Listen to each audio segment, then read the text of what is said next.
All right. Hello. So the two people up here, I'm so glad you guys are together. I'm so glad you're together because I was worried you guys were going to come in on separate cameras and I was going to have to push you through together as well. You just got to take your mute off for me.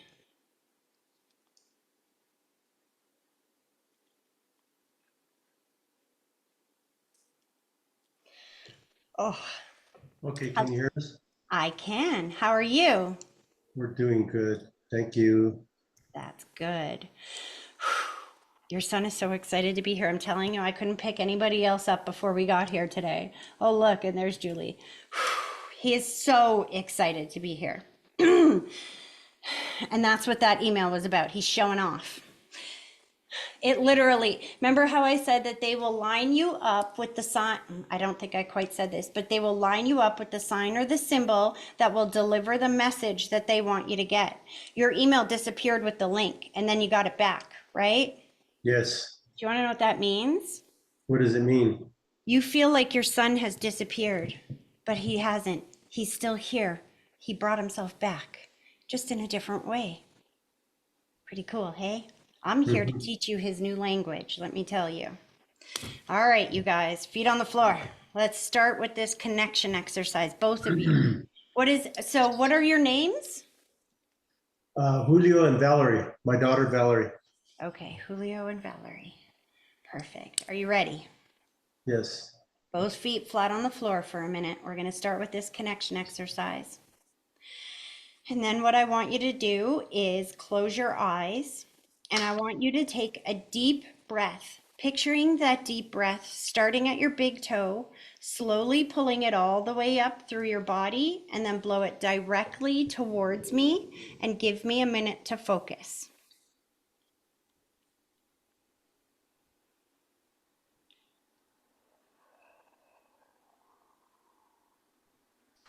Okay.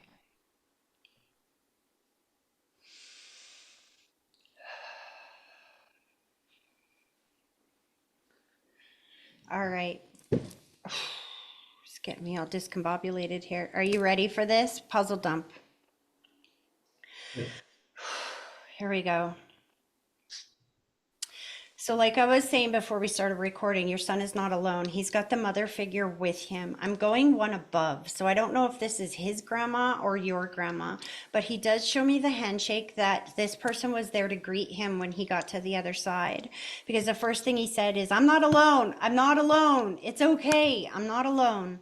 I feel distorted energy all around him. Distorted energy is what I call. Slow down, buddy, slow down. Distorted energy, I call it distorted energy. What that is pain, grief, trauma around somebody's passing. I call it that because it's kind of like water. Water distorts sound. So you can still hear underwater, but it'll sound like this.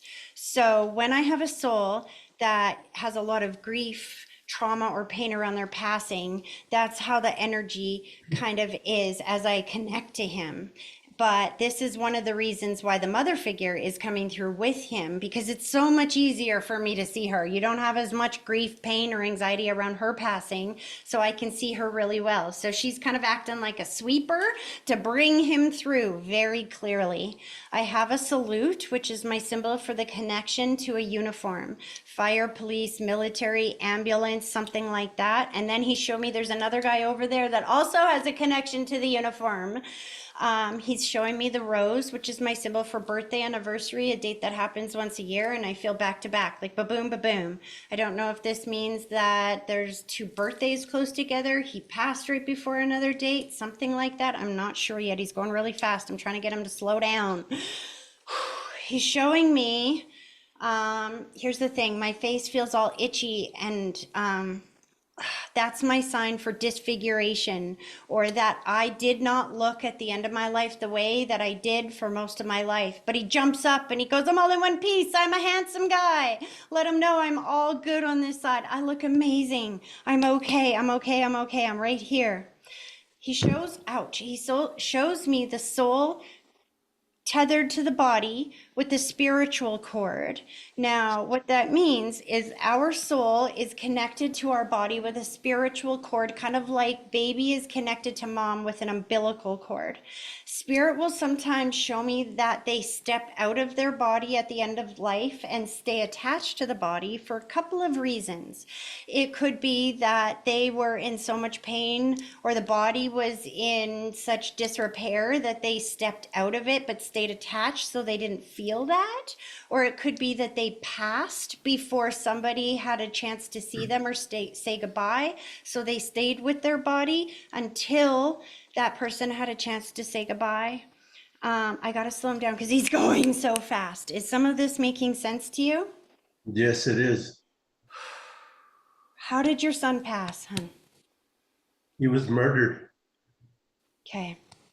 Here's the thing, before you say anything else, I need you to understand when you said that, he showed me my sign for trying to get the thoughts out of your head, brain scoop. He does not want you to remember that because when you're remembering the murder and the trauma that was caused to the body, then that produces this distorted pain, grief energy, which disconnects you and makes it harder for him to communicate with you. Do you understand that? Why does he keep saluting me? Who has the connection to the fire, police, ambulance, military, the uniform in some way, shape, or form? Me, myself. I was in the military. Is your dad or your grandfather on the other side as well, who is also in the military? Because your son's bringing forward the gentleman on the other side that also shares that connection with the uniform. No, it's just me. No, there's somebody else there. There's somebody else above your son. Do you have a buddy or somebody on the other side in uniform? Because your son's Oh, bringing him forward. yeah, I do. That he passed about a year and a half ago. This is what I mean. He's like, Dad, he's here. We're together. He's watching over me. It's all good. I do taste blood, which is my symbol for trauma. I don't know if there was blood when he was found, but I taste the blood and then I see the soul tethered to the body again. How do you understand that? With the other person. No, no, with your son. I'm sorry, I didn't understand your question. I apologize. That's okay. We keep cutting in and out too. So your son is showing me that his soul was tethered to the physical body before he passed, but he was out of the body, but still with the body. So I just put it two and two together. Sometimes I'm slow, forgive me, blonde hair. So if he was murdered, I think what he's saying is that he stayed with the body until you guys got there and he like had a chance to say goodbye. Do you understand what I mean?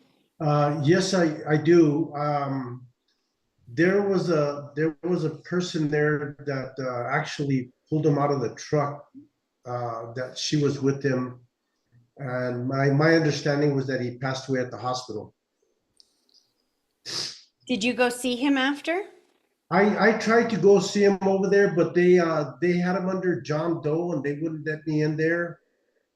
But he was there at the time when I went to the hospital. They just wouldn't let me in there because they had him under John Doe. He wants you to know that that was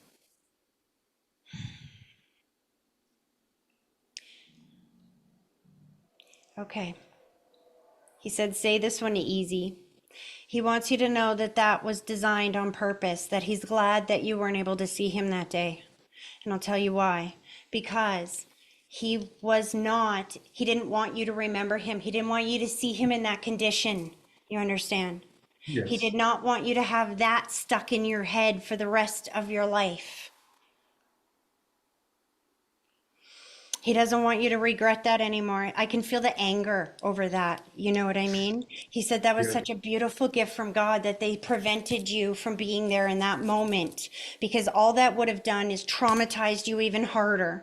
But his soul was with that body and he's showing me using his energy, his synchronicity and alignment to make it so that you did find out that it was him very shortly after. It wasn't very long after that.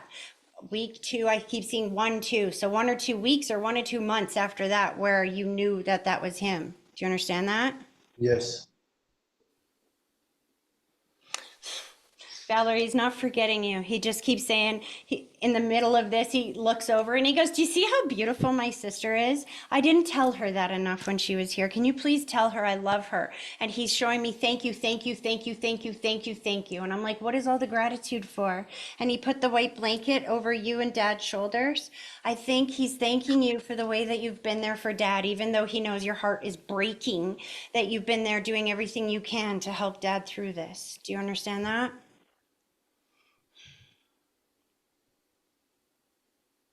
You smell him. Did he smoke by any chance? Yes. He keeps showing me that I think somebody smells him. So you'll get a whiff of cigarette smoke or something like that. And then it's gone again. And you're like, what the heck was that? Do you ever have that happen? Yeah, I do. I've had it done a couple of times, actually. That is your son using his energy to make you smell him so that you know he's with you.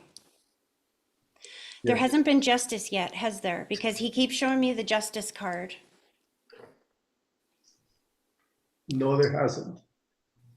There will be. There will be. Slow this down. See, when we think about it in that way, I had to pause for a minute because the energy gets so distorted that it becomes harder to hear and harder to connect to. You know what I mean? So when you say there's no justice, you can feel the pain behind that. Instead, what I want you to say is thank you, son, for lining this up. Thank you for the person who did this to you being caught and seeking justice. Thank you for allowing me to be there to witness that day. I know that you're going to make that happen. So I'm not going to sit here hoping and wishing and praying for it. I'm just going to thank you for it before it even happens and thank him for that. And just thank him for the justice. Thank him for the justice. And you will get justice. If you keep getting up every day feeling the pain of injustice, you get more of that because the universe has an algorithm to it. It gives you what you focus on. If you put in, it's just like YouTube. If you put into YouTube, "Don't show me dogs," what's YouTube going to show you? No. Exactly. It doesn't care if you say, "I do want" or "I don't want." It gives you what you're focused on. So you've got to focus on thank you for the justice. He said tattoo times 2. Tattoo times 2. How do you understand that? Did 2 people get tattoos for him or did somebody get 2 tattoos? How do you understand that? I have a tattoo of his name here on my neck. I can hardly hear you, sweetheart. Yes, people. I have a tattoo of his name on my neck. It's funny when you said that, he's like, "Hey, Dad, come on, you chicken shit." Excuse my language. That's how I heard it. Have you thought of getting a tattoo for him? Me? Dad? Yeah. Well, I did, but as I get older, they hurt a lot. Because I put my granddaughter's names on my arm and they really hurt. No wonder he's calling you a chicken shit. See, I can't know that your reason for not getting it done is because you're scared. Your son does. He's giving you the gears. Okay. Please know he's here. Here's the thing. If you think he's dead and gone, you experience pain every single day of your life.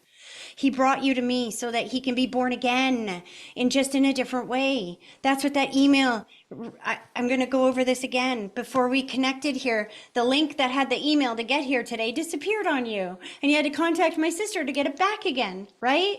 But here we Yes. are. That means he's not gone. He's still here. Where there's a will, there's a way. He doesn't speak English, Spanish, French, anything like that anymore. He speaks energy, synchronicity, and alignment. He just said you saw him out there somewhere as well. You see somebody that looks like him, and then I hear over and over and over and over and over again. Have you repeatedly, when you're going out, when you're out in public, do you have to do double takes because you see him in other people? Yes. That's his way of using his energy to put you in the right place at the right time to see him there and know he's with you. He doesn't have a meat suit to go, hey guys, I'm with you right now. He has to line you up with someone that looks like him so that you think of him, and that's how you know he's there. He wants you to know he's got the dog over there as well, and he's very excited about this. Do you understand the dog? Dillinger.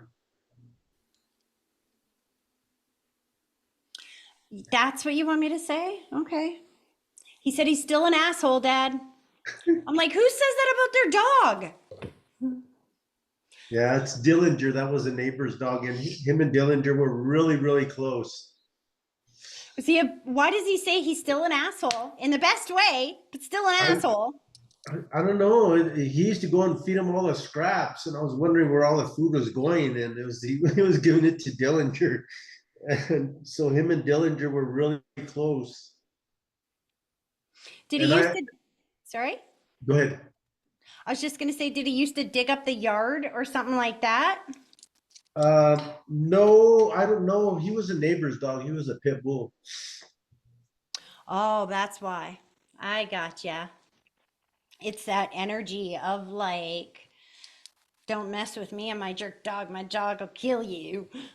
Even if it's not technically his dog, it's his dog. Because when he got up to Yeah. heaven, he went looking for that dog. Yep, yep. Because every time I pray for them, I always pray for Dillinger too, and for them to take care of each other. So And he's hearing those thoughts, and when he gets a yep, chance to communicate with you through a medium like me, he's like, yes, I got the dog too. Is this your mom that's on the other side, hun? it's my mom. She just passed in April. Did he pass before her? My son passed 11 years ago. Okay, so it was him that came to get her, not the other way around. Because as soon as your mom stepped forward, I saw the hand. So I thought she came to get him, but No, I when I pray to my son, I he knows already because I pray to him a lot, and I just feel like he listens to me all the time. And I asked him, Grandma's on her way, and he just tells me we're waiting for her. she said she went quickly. She's showing me the heart. Like I feel like I just stopped breathing or my heart just stops. You understand that? And then she's Yeah. jumping up and down, showing me. She's like, what are you crying for? I got so much mobility over here. It's awesome. Oh my gosh. So she definitely was slowing down before she passed. Yes. She just wrapped your daughter with the blanket around her shoulders, which is the white blanket, which is my symbol for watching over somebody that has health or stress issues. I feel like she's like showing me that you've been through a hard time or something recently because she's been very much watching over you. And then she pulls the blanket off, which is my symbol of recovery coming out of that now. I see this, which is named after or just like. Are you named after your grandma? Uh, yeah, my daughter's named after my grandma, which is my mom's mom. So she's bringing her forward too. They're Yeah. all together. See, this is what spirit does when they need you to know they're not alone up there. And that's what your son first said. He's like, Dad, I'm not alone and I'm not dead. I'm just invisible. You've just got to learn my new language. Why do you think you keep finding all those darn coins and dimes and nickels? Why do you think you keep finding them all? It's their way of letting you know that they're with you at that exact moment. Yes. He said you rocked that tie. Did you get dressed up recently? Hold on, I think No. I'm seeing you at a wedding. Valerie, are you married? She was. And After brother passed? I did wear a suit. And that was after your brother passed? Oh yes. He was at that wedding. And he just said, Dad wore a tie. And he's like, you rocked that tie, Dad. He's so excited. I can tell that you don't usually wear one. This is what I mean when I say randomly specific. They give you messages that sound random but are very specific to what they need you to know. And then he showed me the bouquet wrapped, which is my sign that you did something to honor him at that wedding. Did you have his picture there as well? Yes. Every time we're talking about your family, your friends like, could you include me in some of this now? You know I'm here. Do you have a name? The friend in uniform, the one that has the connection Yeah, to. yeah, that was my friend Danny who passed about a year and a half, 2 years ago. He said you prayed all your family and stuff, but you forget he's over there too. I know. I had told my son. I prayed to my son that Danny was on his way to meet him at the gates of heaven, and don't forget him. And He that's it. didn't. He brought him forward to communicate with you today. Good. The two roses, ba-boom, ba-boom, ba-boom, ba-boom. What does that mean? Either he passed right before a birthday or an anniversary, or there's two close together. I'm not sure what he means by that. He passed right before his older son's birthday, like Got you. 2 weeks before his older son's birthday. So he wants you to pass on a message to his son. Is he like teenager, young adult now? Yes, he's a teenager. He's 14. Because sometimes spirit will do that. They will pass on or close to a birthday, an anniversary, something like that. And then every year, as we approach that date, we feel pain of their passing. And he doesn't want that for his son. He doesn't want his son to start dreading his birthday every year, thinking that that's when dad passed. So the reason why they do that is because it is literally impossible for you to think about somebody that's not there. If you are thinking about somebody that has passed away, they're with you. Just like if you're smelling dog poop, granted, guaranteed, it is around you somewhere, even if you can't see it, because you can't smell something that's not there. Your thoughts are of your loved ones in heaven are being translated through your heart, not your nose, your ears, your eyes, your heart. Your heart picks up their presence and your brain interprets it as a thought. So every single time you're thinking of him, it's because he's right beside you. And so when his son is thinking about him, his dad is with him. He passed close to his son's birthday. It's God's gift to him so that his son will always think of him on his birthday, and his dad will always be able to be there with him on his birthday. But does he have, Tracy, yes, sorry. Tracy, he had another little boy that was a month old Yeah. when he passed.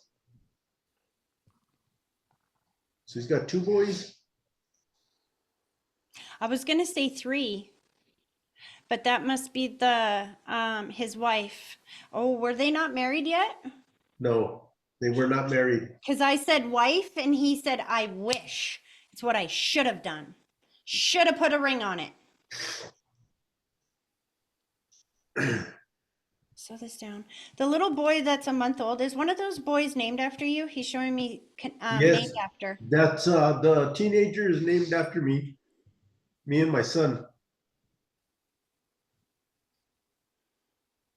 He said, thank you, Dad. It's interesting. He's thanking you for being a part of their lives, even though I see some distance or space. Now, I'm not sure what the distance or space means. Either they live a distance away, or how do you understand that? No, their mom's there. She's being very uncooperative with us, and Gotcha. it's been a while since I would say what about 2 years. 2 years since we've seen the boys.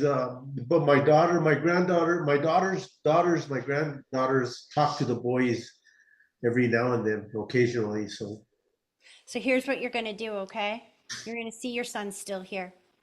So what you're going to do is you're going to get up every day and you're going to say, what was your son's name? Julio, You're going to say, all right, Julio, thank you for reconnecting me and the boys. Thank you for letting me see those boys. I don't know how you're going to do it, but you're going to line it up and you're going to make it happen. I can't wait. I'm so excited to see those boys. Thank you for making it happen. You just get up every day and you say that, and you watch how quickly he lines it up for you. good. I can't wait. He's also giving you the rose for now, birthday, anniversary, date that happens once a year. Who's got the birthday, anniversary, or date right now, around now? My birthday's coming up in a couple of weeks. He's wishing you a happy birthday. He said, plan something with me, Dad, eh? Like, plan something with me. Put a steak on the barbecue for me. Do something. Invite me to the party. I'm gonna be there. The more Good. you tell him that you need to see signs for him, and the more that you validate the signs when they're given, the more he will talk to you. I do that. I always ask for him to show me signs that he's acknowledging, when I'm talking to him and stuff. Well, know that that means as well that sometimes your stuff, it will look frustrating before it actually you understand it. So what do I mean by that? Sometimes they will make things fall apart so that they can come together better than they would have been before. Like for example, on my members right before this, I accidentally kicked one of my members out. For whatever reason, she didn't have her name on the screen. It just said Zoom user. And I thought, because sometimes people get kicked out and come back in, kicked out and come back in. So I just thought, excuse me, somebody's screen got frozen and I removed her. She was like, when I got done, there was messages from her freaking out going, I couldn't take my Zoom off to let you know it was me. I couldn't fix it. Now I can't get back in. And so in order to make it up to her, I felt so bad. I was like, don't worry, I'll give you 2 weeks free to make up for it. Boom. So Spirit just got her a couple extra weeks free. This is how they make things happen in your world. So if you're praying to your son for something to happen and then it looks like the bottom falls out, get excited. He's getting you in alignment to receive what you've asked for. Good.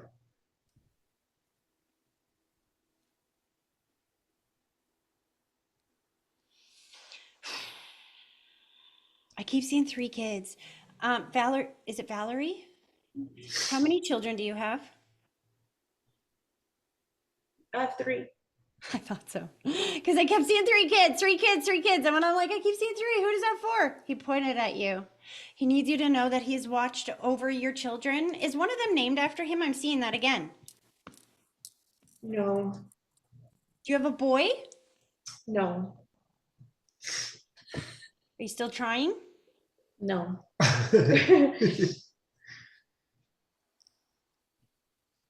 Interesting. Are your children are not old enough to have children yet, though, are they? No, they're teenagers, but Oh boy. Okay. Because I know your brother's already hanging out with children on the other side. He's showing me he's hanging out with his namesake. And I'm like, well, who the heck is that? And if you've got 3 girls or is it 3 girls? yes. See, you didn't tell me that. It just spurred out of my mouth because that's him taking over my brain. So if you've got the 3 girls, one of them is going to have a baby. Name it after dad, your brother, because they all have the same name. That name goes up like 3 or 4 times at least. Mhm. Doesn't mean it's going to be tomorrow. He's like, relax. Now you just freaked her out. She's not getting pregnant tomorrow. I promise you. And he sent you some money to help pay for the school stuff, I think. Did it just cost you an arm and a leg for school supplies at the beginning of the year? He's like, give her a check to pay for all that. Uncle's going to take care of it. For my girls? Yes. He's trying to give you like $500 or something to help pay for everything. Mm. Uncle? Girls are expensive. He's showing me the accessories and the makeup and the everything. He also just put the test on the fridge, which is my symbol for getting really good grades in school, an achievement or an accomplishment of some sort. One of your girls is doing really well. He's like talking about how impressed and proud he is of her. Do you understand that? Is this the oldest one? Yeah. He's not missing anything. Did you find the feathers for your brother? Do you know what, or find for your brother? Did you find feathers? Do you understand the feathers? I actually found a feather on my table yesterday and I threw it away because I thought I didn't know why it was inside. Because spirit doesn't have a meat suit to tell you that they love you and they're with you. They have to line you up with the sign or the symbol that will deliver the message that they're trying to give you. Birds have a connection to feathers. Feathers have a connection. So it goes for birds as well. You've probably been seeing birds all over you. So birds have a connection to feathers. Feathers have a connection to angels. Angels symbolize protection. Birds, angels, and feathers show up when you need guidance and protection because they're up here watching over us, guiding us along the way.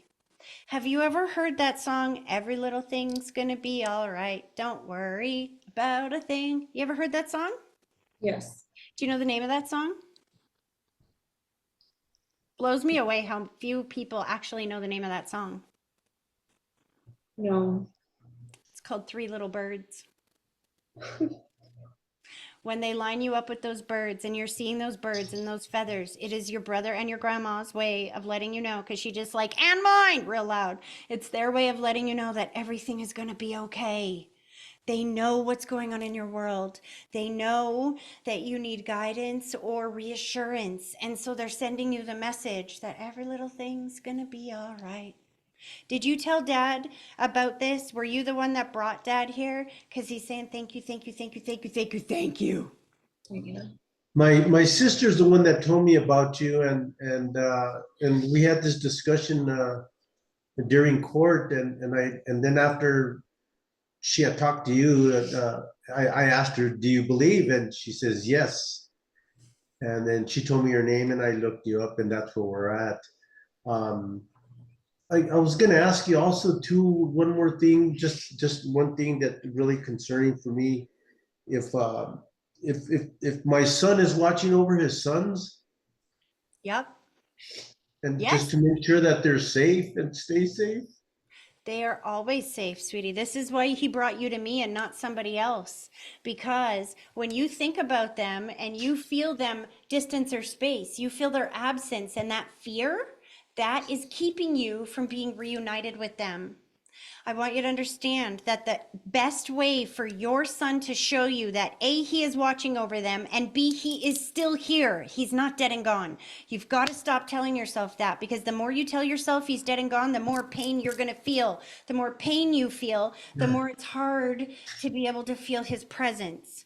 So this is what you got to do. Again, you got to get up and say, all right, Julio, show me a sign that you're watching over the boys. Show me that you're reuniting them. Thank you for reuniting them with me. Thank you for making it happen faster, because this is hard for me. Thank you for. You've got to identify what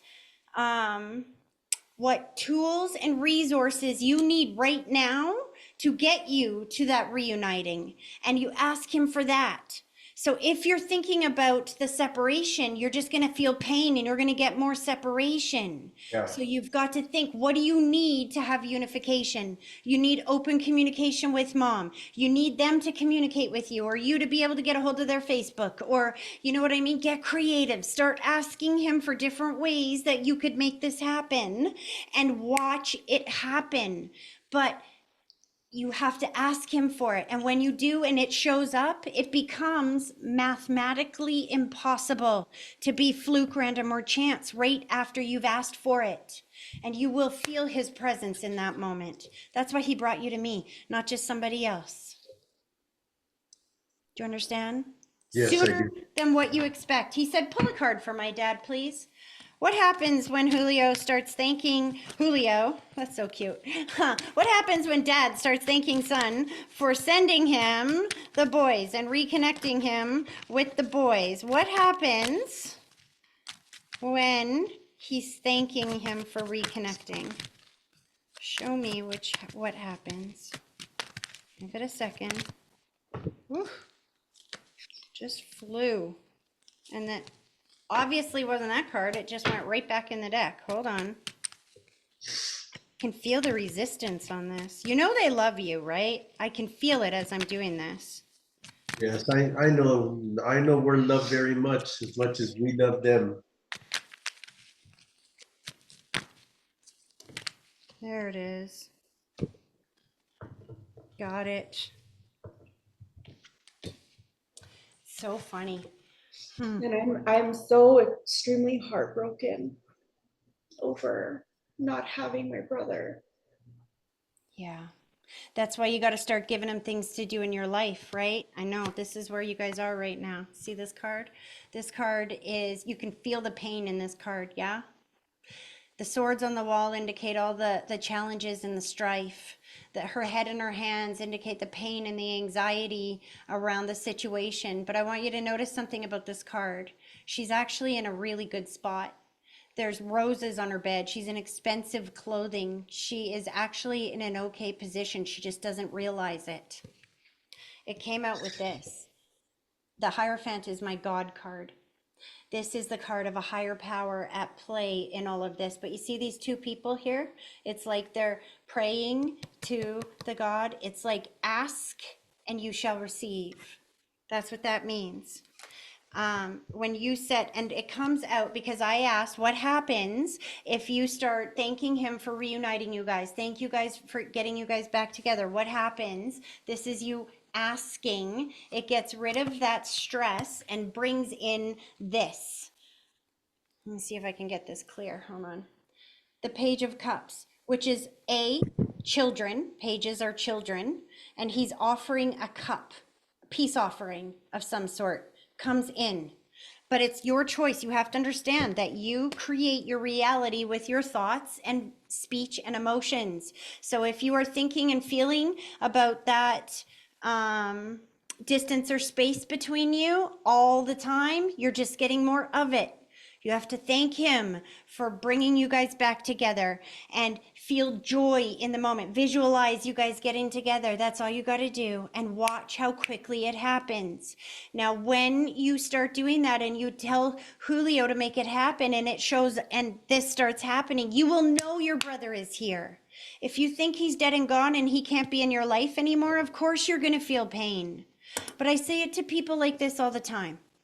I know that when your loved ones communicate with you using thoughts and feelings and emotions and signs and symbols and synchronicity, it's not the same as when they were communicating here in the physical world. But by golly, I promise you it's better than dead. Do you understand that? If your loved ones were here, if your brother said to you, okay, guess what? I got to move to Germany. I'm going to be gone for the rest of my life. I'm going to be in Germany. Do you say to him, well, you're dead and gone. Thanks. Or do you say, well, even though I can't communicate with you physically, I'm going to find a new way to communicate with you because you are not gone from my life. Do you see what I'm saying? Yes. Think of him in Germany right now. He's just got to find a new way to communicate with you. That's why he's giving you those feathers. He's like, next time, don't throw it out. Next time, take it home and clean off the bottom and wrap it in some tape if you don't want to touch the bird's bum. Just bring it home with you. And pretty soon you're going to get a collection of all these feathers that will prove how many times he's communicated with you. And don't forget his present on Christmas, he said. He's like, I haven't gotten a Christmas present in years. Buy him a Christmas present this year. Get something to put under the tree with his name on it that you guys can open and feel like he's there with you. He's got an ornament with his face on it or something because he just showed me something on the tree with his face. Do you understand that? Yes. He's still with you. He just doesn't speak English anymore. He speaks synchronicity and alignment. Okay, I gotta pull his energy back a little bit. This is what I mean. I only get so long with you guys here on the groups, but I promise you he's still with you. And the more that you ask him for signs and symbols, the more weirdness you're gonna find, like that email. The next time you get something like that, that weird that happens, just say, thank you. Now show me why you're doing this. Line it up for me. And you will start to see patterns where it becomes mathematically impossible to be fluke, random, or chance. And know that your mom is okay over there as well. And she keeps saying, I'm taking care of him, is okay. It's funny that she was the last one to pass, but she has no interest in being taken care of. Let me tell you. She said, I had enough of that when I was here. I don't want no one taking care of me. I'm the one that takes care of everybody else. Yep, that's her. She's got a lot of relief to be reunited with. Your dad's on the other side as well? That's her dad. That would be her. Well, yeah, my dad, but I really didn't know him. That's why she's got a lot of relief to be reunited with him. It's interesting. When they get to that side, they see things differently than they did here in the physical world, and they're able to make peace. When you said, I really didn't know him, she put the heart around the two of them, which is my symbol for healing and reconnection. And she said, you are loved by so many more people over here than you even understand. Just because you didn't know your dad so well in the physical world doesn't mean that he's not loving you and watching over you from the other side. And just let me say, incredibly proud of the man and father that you've become despite not having a father in your life the way that you deserved. He's incredibly proud of you. Okay, I'm going to let them pull their energy back, but I hope that that was helpful. It sure was. All right. You don't have to go anywhere. You can stick around and listen, or you can leave. Either way, it's totally up to you. But I will say this. I will remind you guys, it's not an accident in the order that the messages come through, and it's not an accident who God brings together in these groups, because Spirit will pass messages to a lot of people through your message. They will line up the people that will understand and resonate the messages being delivered, even if it's not you that I'm directly connecting to. Does that make sense? Yes. Okay. Thank you so much, Tracy. Thank You're you. very welcome. And hopefully we can see you soon. That would be awesome. All Thank right. you so much. You're welcome. I'll just get you to throw your mute back on. Okay. And I'm going to try to come over here to Julie. Julie, not Julia. We're going to go to Julie first. I just want to make sure that I get your reading done so we don't have any more technological glitches. But I need you to take your mute off for me, hon. Your mute is on. Julie, can you hear me? Is Julie sleeping? Can you take your mute off? Your mute is on. I can't hear you. I can't hear you. Your mute is on. Still on.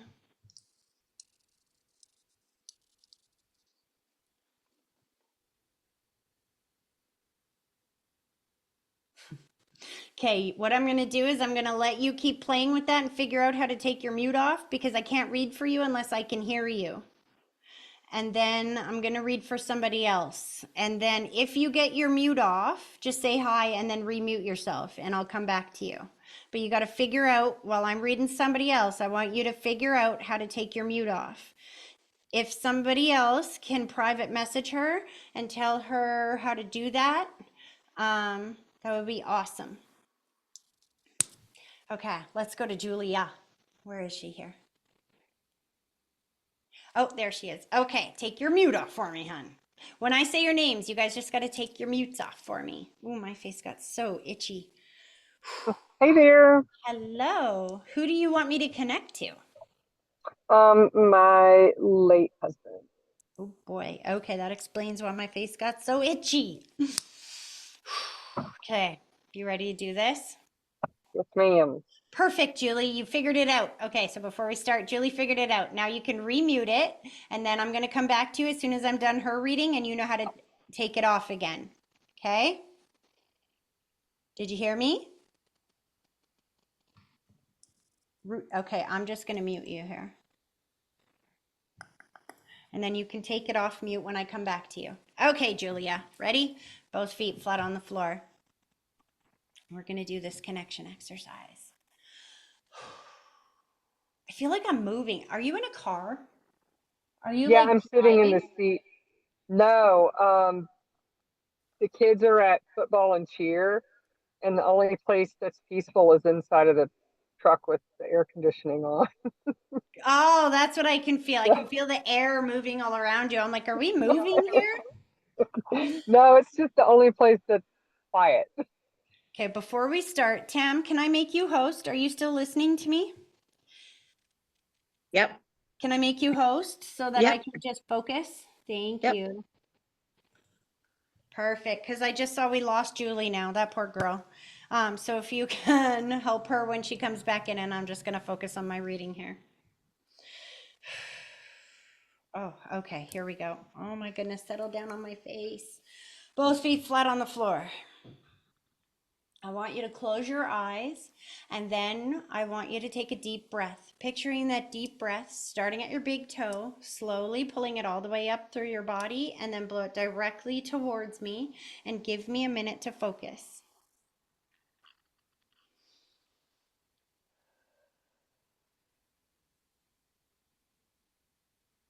Okay.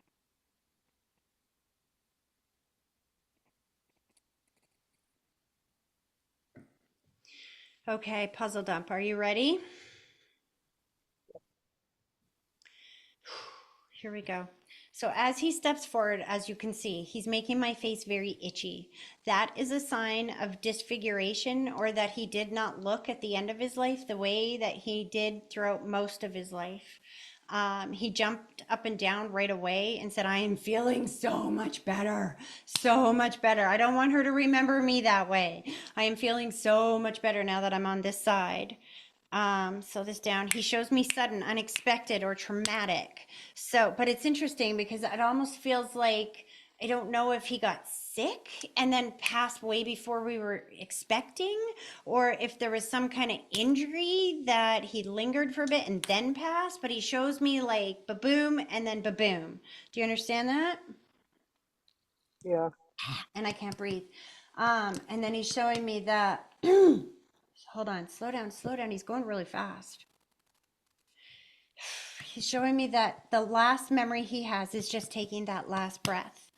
But that he's got no pain on the other side. And he just keeps jumping up and down, showing me what great mobility he has.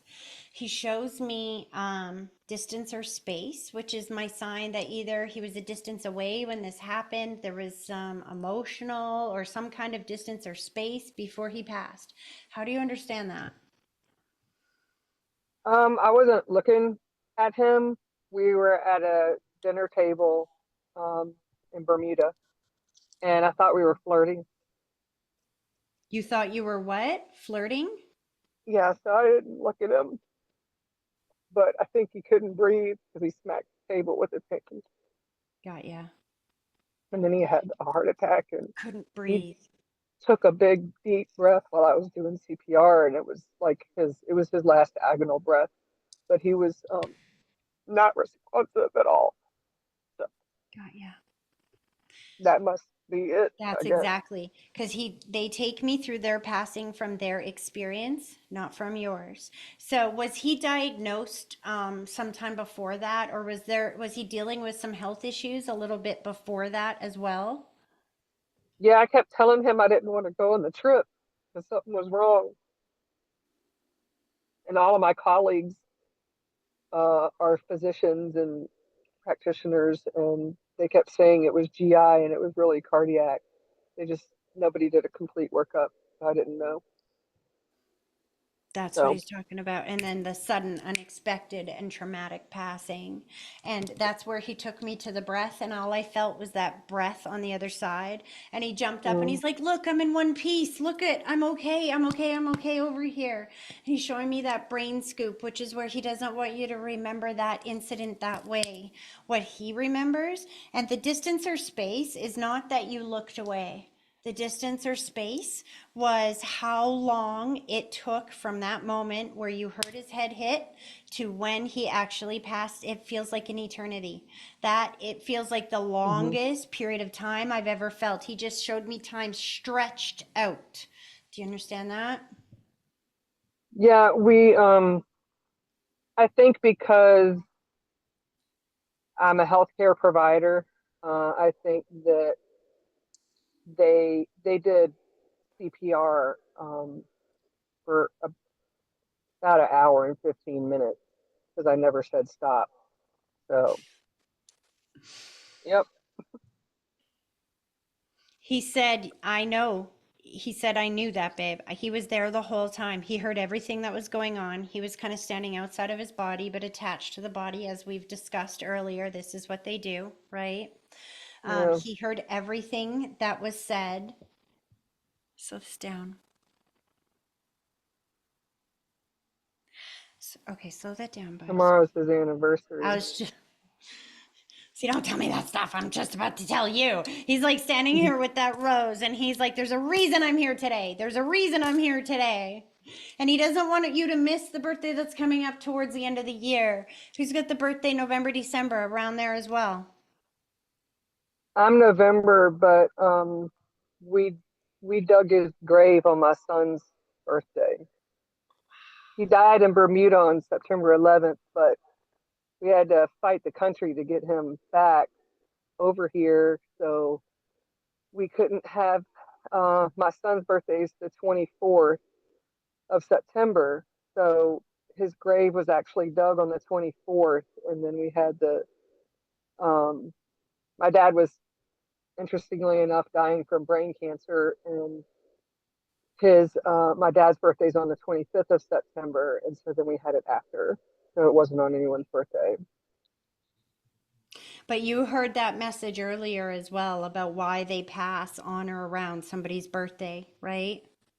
Mm, It's so that they always know that he's with them, always. He was showing me his body being flown out before you told me you had trouble getting him out of the country. Now I know why. He's thanking you for that as well, but he wants you to know he helped with that. He absolutely helped with that because what he showed me was this brick wall, and then at the last moment, everything clears, and it's like we got the go ahead, and it's like go now before they change their mind. Whoosh! He saw a window of opportunity and helped slip that through. mm. He had to leave on Air Canada. Um, and I told the American consulate that I was not leaving until I saw him leave. Um, and when we went to pay at the hotel, nobody would take our money. See, They just gave us the whole thing for free, that's how which spirit is works. very weird because it was like $600 or $700 a night, the place I was staying, because it's so expensive there. And I was like, you don't want my card? And they went, nope. So I watched him leave on Air Canada because he had to go to the first port of entry or something. He had to leave Air Canada from Bermuda, and then the first port of entry might have been Texas or something. And then he had to come to our state after the fact. Yeah. So He's like, okay, yeah, can we talk about some happier stuff now? Because he wants you to know that he's with you right now. Your sons are playing sons. I heard sons with an S. You have more than one? I have my son, and then I have a stepson and a stepdaughter. It's funny because you see me doing three like this, holding my hand. I'm just waiting to see what this means. I heard sons with, but three children. So you've remarried since then? Yeah, I got married since we talked last. Oh, I've read for Yeah. you before. See, Yep. I don't remember. I just doing my thing Yep. here. Right So after you read for me, I guess that relationship kind of took off, and we got engaged, and a month later he had pancreatic cancer, and he literally has lived and come through the other side of it. So, and he talks about my husband more than I do. I mean, my late husband. yeah, He because he he tells saved me his all the life. time. He tells me, he's like, "You're never gonna not love him. You have to love him. Don't ever let anyone tell you you can't love him anymore." Do you see why your husband's calling them your sons, his sons? Why he put the Yeah. emphasis on the S? He wants you to tell this to your husband. He's like, those are our boys now. He saw them. Is it soccer that they're playing? Football, Okay. football and cheerleading. Because all I know is it's a ball. I don't have a huge sports library. But what he showed me was that he was there to see them win that game, that there was some big game or championship because I see the trophy. And he's like, I saw that. I saw that. And he's showing me angels in the outfield. Have you ever seen that movie? I did, yeah, I did. He said that you need a new car or there's something with the car. He wants to help with the car. Ask him for help. He'll help with the car. Is it your car or your husband's car? Yeah. It's your car. Well, both of them are actually having problems right now. a little irritated, but Don't it's be what's happening. irritated. Get excited. It's an opportunity for your other husband, because he said you got two husbands, because he's not giving up that role. Just saying. But your other husband wants an opportunity to come in and help you fix it. And if your car's working all perfect and everything, then there's nothing for him to do. So when something like that happens, and you say, "All right, fix it for me," and then something lines up, and you get it a big deal, or you get it done for free, etc., it becomes mathematically impossible to be fluke, random, or chance right after you've asked. Right, right, right.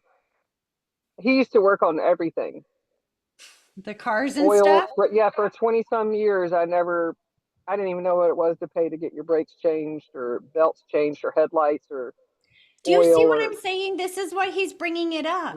You don't have to do that now either. See, we think when somebody passes away that they're not here anymore to help us with these things. And if you think that, you don't ask them. And if you don't ask them, they can't help.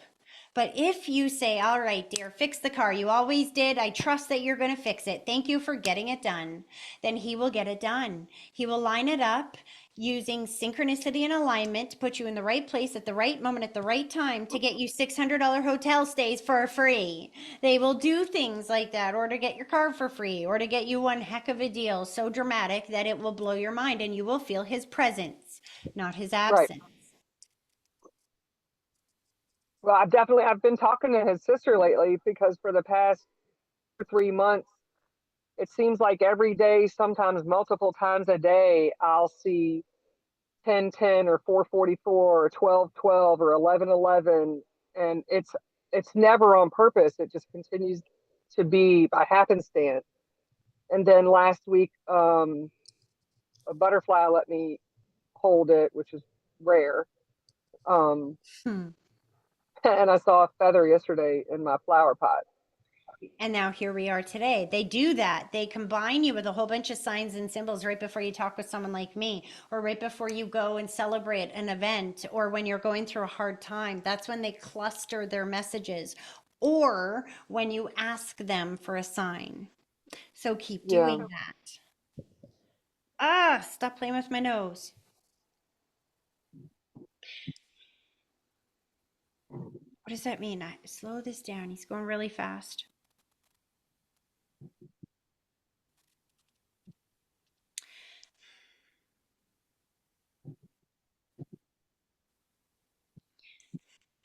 Okay, couple of things real quick here because he's like going so fast. It's like he's got this huge long list that he wants to say to you, but we only got so much time here. First of all, the boys need new jeans or something because he's like replacing their jeans.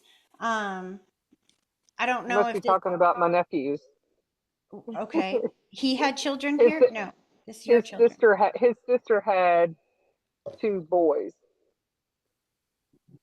but I don't That know could what it be is. because see, you just brought up his sister, right? So now he's Hmm. giving me messages about the jeans and the boys and the hole in the knees and how much they've grown and how quickly they've grown, and he wants to help with that too. So if your boys don't Yeah, need jeans, then that's what he's talking about. yeah. Well, Um, my son always needs jeans. My son always needs jeans. I don't know. I don't. He looks at them and they get damaged. So I don't know. he said, "Can you give my sister a hug for me, please? She really needs a hug right now." And he put the white blanket around her shoulders, which is my symbol for watching over somebody that has health or stress issues. And then he's showing me, "Thank you for being there with her right now. Thank you for helping her through this." And he's giving your husband um, cayenne pepper pills. Let me tell you why. He passed from heart issues, right? And even the doctors and people around him, it went undiagnosed. Now, you know what the remedy for that is? Do you know what is better for your heart than any medication any doctor could ever give you? Cayenne pepper. My current husband eats cayenne pepper all the time. He puts it in his spaghetti. He puts it on his turkey wings. He puts it on his chicken. He puts it on everything. Your husband's making sure that you never lose another husband again. He lined you up Mm. with somebody that is eating the antidote for what took him out. So you don't ever have to worry about your husband now passing from a heart attack, because that is literally the healthiest thing you could ever do if you have any kind of heart issues whatsoever. Cayenne pepper opens up the heart valves, get everything moving very quickly. It is literally the best thing you could ever do for your heart. He said, don't be Mm. afraid to take any more trips, honey. I don't want you. I can feel that fear of like going away now. Every time you go away, it's like you're remembering, is this going to be, it's almost like you're scared to go away with your husband now, or it's something you have to condition yourself to force yourself to do now. Do you know what I mean? He doesn't want I you. haven't been on a cruise in 5 years That's where this took because, place, was on a yeah, cruise. yeah, we were on the land for 1 hour, which is why we weren't. If he would have been on the boat, I think they would have been able to transport myself and his body. But we were there for a couple of days, so we had only been on the island for an hour when But see, when he he collapsed. it was meant to happen that way because then he was able to get you a bunch of free stays in the hotel and stuff. He was able to start making things happen so you could feel his presence, and he wasn't done vacationing. I know that you were grieving, but he's like talking about how he's not really, he's sad that he's not here to be with you guys in the physical anymore, but he's not sad about the way that he passed because A, it's an interesting story, and B, he passed in one of his favorite places doing what he loved to do, vacationing with you. He He's did teach me pulling, how to feed stingrays sorry? before he died. He, Aw. So he said, make sure that you go do that again. That this husband's not going to pass of a heart attack. You got no worries. He eats too much freaking cayenne pepper for that. But go do it. And when you go, I'm seeing the dolphins jumping. That when you go, you're going to see signs from your husband that he is with you. Keep talking to him. He's not gone. He loves you very, very, very, very much. And he's thanking you for remembering him around now and all the birthdays around now. He's like, share with them that I'm with them on these days. Last thing, as he's pulling his energy back, did somebody plant something for him? I feel like something's planted. He keeps taking me to something planted, a tree, flowers, something. I'm not sure what this is. I planted wildflowers and a butterfly flowering bush in my yard so that we could release butterflies for him because we usually release butterflies for him on the September 11th. And that's why the butterfly landed on your hand. Mm. You see? Well, I If kind of cheated. I kind of caught him. Caught him. doesn't matter. You caught it and you sat it on your finger and it stayed. Yeah, it stayed for it was two butterflies actually, and they stayed for a while, about 4 minutes, I think. Yeah.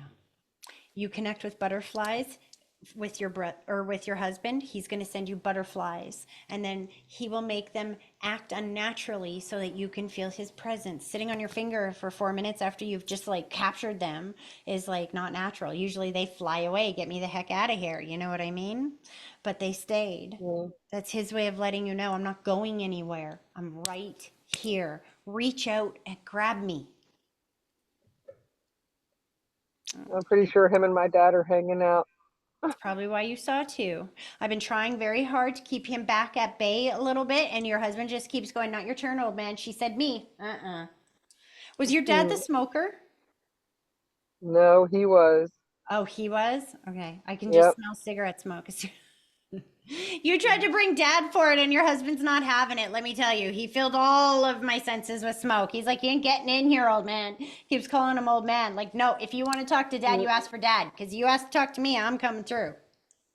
Well, you kept saying in the other reading, two tattoos, and on his year anniversary, I got two tattoos. One with the coordinates of where we were in Bermuda, and the other one that's on my wrist, and then the other ones on my rib was in Tibetan, meaning everything happens for a reason. Yes. And this is exactly what I mean when I say they line you guys up in these groups. They group you together, all of the people together that will resonate and understand the messages that are being delivered. Because I can't go to every single one of you and keep saying the same thing over and over and over again, right? So you'll get messages through other people's readings. Those of you who haven't been read yet, if you're hearing messages for other people that sound like they're for you too, they are. It's not an accident. You weren't here last week. You're here today when these messages are being delivered. There is no such thing as fluke, random, or chance. There is coincidence, and co means together. Incidences are happenings, together happenings. Spirit puts you in the right place at the right moment at the right time to receive the message they're trying to deliver for you. That is coincidence, together happenings. So whenever you see a coincidence, no, it's them lining you up towards something you've asked for. Cool. He's pulling his energy back, hon. He loves you so much, and he loves your husband so much. Just saying, he's getting you both your cars done. So thank him for that, and watch how quickly that gets done. And hug his sister. Tell her he loves her very much, and then give her a feather, because everything's going to be okay. Make sense? Thank you. You're welcome. I hope that was helpful. Mhm. Okay. I'm going to come over here now to Julie. She's even got her mute off. She's like, don't you dare mute me again, lady. I'm just being quiet. All right, hon. Okay. And first of all, I'm very proud of you because it's not easy for us older people to keep tackling technology that is foreign to us. You have to step outside of your comfort zone in order to be able to be here today. So I'm very proud of you for that. Who is it that you want me to connect to?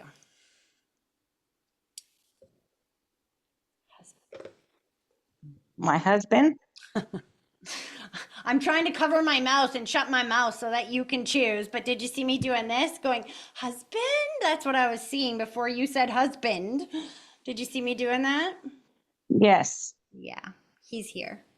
But you got a bunch of other people on the other side as well, so I wasn't sure. All right, are you ready? Are you ready to do this? Yes. Are you in a position where you can put both feet flat on the floor for me? Awesome. Okay. As soon as we do this connection exercise, you can get comfortable right after. I just want to get a good connection to your energy, okay? Okay. All right. Now I want you to close your eyes. And then when I'm done talking, I want you to take a deep breath, picturing that deep breath starting at your big toe, slowly pulling it all the way up through your body, and then blow it directly towards me. And then give me a minute to focus.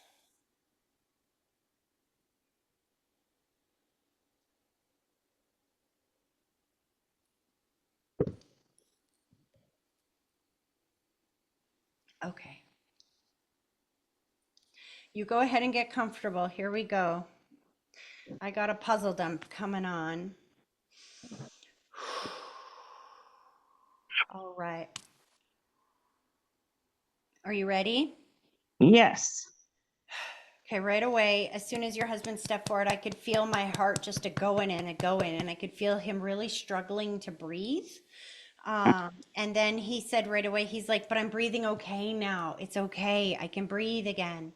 I got some kind of pain in my ear or down this side of my neck. I'm not sure what that is yet, if he was losing his hearing or because he keeps saying, I can hear you. I can hear you. I'm not sure if somebody was trying to talk to him and he wasn't able to communicate back or what that's about. I felt I feel pain, like just my chest. I'm not sure what is going on with this. Like I'm very much struggling to breathe or trying very hard to breathe. And then he jumps up and down. He shows me how strong he is on that side, how much energy he has, how much better he feels on that side. Does that make sense to you? Yes. How I'm did struggling. he was struggling to breathe for some time before he passed? Yes, he needed a double lung transplant. So know that He's he can. on oxygen 24/7. Yeah. I can feel that as soon as I connect him. I could feel the disfiguration in my face. I could feel the labor of trying to breathe. He's like, sweetheart, you just got to know that I'm okay now. I'm not in that state of being anymore. I am okay. He's thanking you for being there with him. He's showing me the holding of the hand, which is my symbol that somebody was with him when he took his last breath. Do you understand that? Yes, but he was alone. No, he wasn't. Because they told me I couldn't sleep at the hospital, so he died alone. No, he didn't. And he was crying because he was scared to die alone. And he Let me died tell alone. Let me tell you this right now. No, he didn't. He did not die alone because his loved ones in spirit came to get him. See, your loved ones are going to tell me what they need me to say so you get the message they need you to get. And if you think he died alone, that's going to bring you enormous pain. That's going to hurt, right? So he's telling you his mom's on the other side, huh? Yes. Because she came to get him. She never left his side. Do you understand? He did not want you there. And I'll tell you why. Not because he didn't want you there to give him comfort to pass away, but his mom was there for that. What he didn't want was for you to be stuck with that image of him taking that last breath for the rest of your life, because the body goes through reflexes when they take that last breath. It doesn't look pretty, but he was not in pain for that. The body reflexes as the soul is exiting. And it's bad enough that you're stuck with those memories of him struggling to breathe so bad. He doesn't want you left with that memory as well. He broke open his throat chakra and he's saying, I love you, I love you, I love you, I love you. He's overemphasizing how much he loves you, wishing that he could have said it even more. But I feel like it's funny because spirit will only emphasize I love you for one of two reasons. Either that was their personality in the physical world or they didn't say it enough here in the physical world. And I feel like it was the first one for this gentleman. I feel like he told you as much as he could that he loved you. Do you understand Hmm. that? Yes. And that hasn't changed just because he's in spirit. He's like, boo, I'm going to haunt you. In a good way, I'm going to haunt you. Slow this down, honey, slow this down. But what happens, I think, is that when you miss him so badly, he kind of steps back a bit. Because if he sends you a sign or a symbol and it just reminds you that he's dead and gone, it brings you pain, not reassurance. So he wants you to see it differently. He wants you to see him as invisible. That's why I had to read everybody else before I got to you because he needed you to hear all those different ways he's been communicating with you because he uses them all. He's using the nickels and the dimes and the birds and the feathers. He's using all of those things to communicate with you. Do you drink tea? No. I'm hearing a kettle boil. Why am I hearing a kettle boil? There's no kettle boiling. Did his mom drink tea? Yes. When you miss him, put the kettle on, have a cup of tea. They're both there with you. Do something that will remind you of him. And why is his mom butting in? Because she's giving you a lot of love as well. Let me just tell you. She is like, I love you too. I love you too. She's putting on the kettle. She's like, if I'm here, we got to put the tea on. We got to get the tea going. Let's go. Were you Yeah. very close with his mom? Yes. She prayed a lot for me because I had a lot of migraines, and I could thank my husband today, even though he's not here. He took my migraines away after 45 years of suffering from migraines. After he passed, you mean? Hmm. It took a year and a half after he passed to take my migraines away, but I no longer have migraines. If you ever get a headache again like that, I want you to eat some salt. Okay, not table salt, sea salt. Get yourself a little package of Celtic sea salt because usually a lot of times what those migraines are is a lack of sodium. The sodium has all of the electrolytes and nutrients in it that our body needs. So if you are lacking those electrolytes, you're going to get a massive migraine. So in the last year and a half, you're probably getting better nutrition now than you were before. You're eating something that has more sodium in it. No, I don't eat anything with salt because I have high blood pressure. Well, table salt is different than sea salt. Table salt That's all has, I eat. Once I salt my food, like when I'm cooking, I don't put the salt on the table for myself. but you're not cooking with table salt, are you? Yes. That change your salt up, sweetie. The table salt is like got no nutrients in it, but our bodies do need a little bit of salt. And if you swap out your table salt with some Celtic sea salt, some real salt, it's cheap, it's not expensive. You're going to notice a dramatic difference in how you feel. We've been taught to think that we can't have salt. We can't have table salt. It's poison. But Celtic sea salt is different, and a little bit in our diet is necessary. Now, you don't have to cover your food in it, but you just have to add a tiny little bit. A few granules is all you need. But if you are having a migraine, let me tell you, just a couple of granules on your hand and put it in your mouth, or just a couple of granules in your water. You won't even taste it, and that migraine will be gone very quickly. I haven't had a migraine since he passed after a year and a half. It took him a year and a half to take my migraines away. I haven't had one since he passed. And it just made 5 years on August the 30th that he passed. When you said that, he said, "Thank you for what you did to memorialize me. Thank you for what you did to remember me." Um, slow that down. I feel like he had two funerals. Did everybody get together or come together again for him on the 5 year anniversary? Or because I feel like we've had two big celebrations for him since he passed. Does that make No, because it was pouring rain, so I couldn't even make it to the cemetery.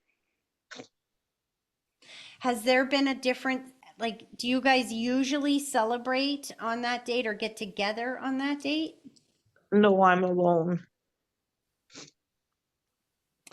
That would make sense. Why he's trying to telling you to not celebrate, but be with other people on that date. Do you know what I mean? Well, actually, the date of his the date that he passed away, um, we went out a couple of days before, my girlfriend and I, for dinner, and we had a Coors Light to drink because that was his favorite beer. So we did a toast in his honor, You did get together with friends in honor of him. but not on the anniversary death. Close enough to it, right? You're right. So he said that, first of all, he's showing me a wedding ring. You still have his ring? Yeah, on my thumb finger. Oh, so he knows you're wearing that. Um, slow this down.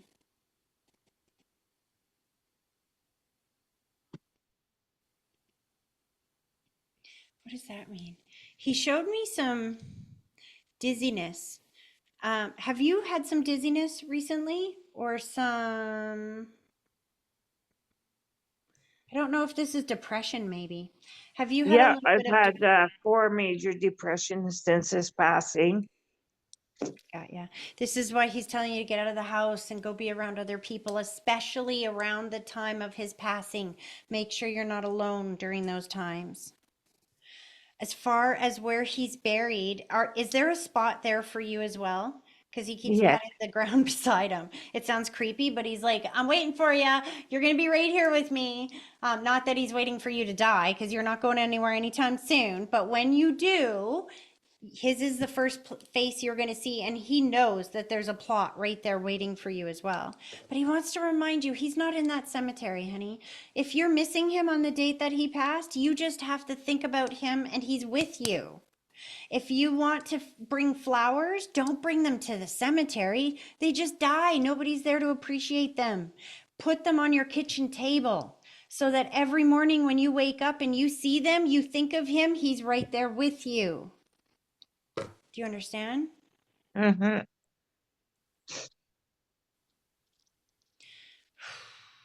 Slow this down. What's with the hearing? Did he have hard of hearing or Yes, he had hearing aids. Got ya. Because he had taken me right in the beginning of the puzzle dump. Remember, he took me to the ear. He's like, let her know I don't need that anymore. It's good. It's clear. I'm good. I can hear everything. Oh, he had dentures? Yes, Because he's like, and I just got all on my the teeth top, back. just on the top. So he's got all his teeth back too. Have you moved since he passed? No, Because he's talking about liking the new house or liking something new in the house. So if you haven't moved, did you change it around? Did you do something different in I the house? I I repainted Got ya. and I bought a few pieces of furniture. See, he's glad you did that because he needs you to know that he's still there with you and changing the environment a little bit so that it suits your new energy doesn't mean he's not there anymore. He's still there with you. But it was very important that you did that because that old energy being exactly the same as it was before he passed, um, just reminds you that he's not there. Do you know what I mean? But Yes, and he's also showing me, was there life insurance or something as well? yes. Because he just handed you the check and he's like, I'm so smart. I'm glad that I did this. I almost feel like I told you so. Did like he told you so? Like, I told you we needed this. I told you we needed this. Like, he's glad that he had this and paid into it for a very long time. Do you understand that? Mm-hmm.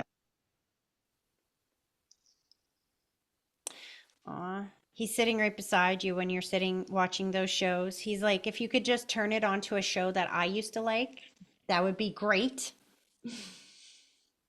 He's making me feel like he's full of soap operas. He's done with them.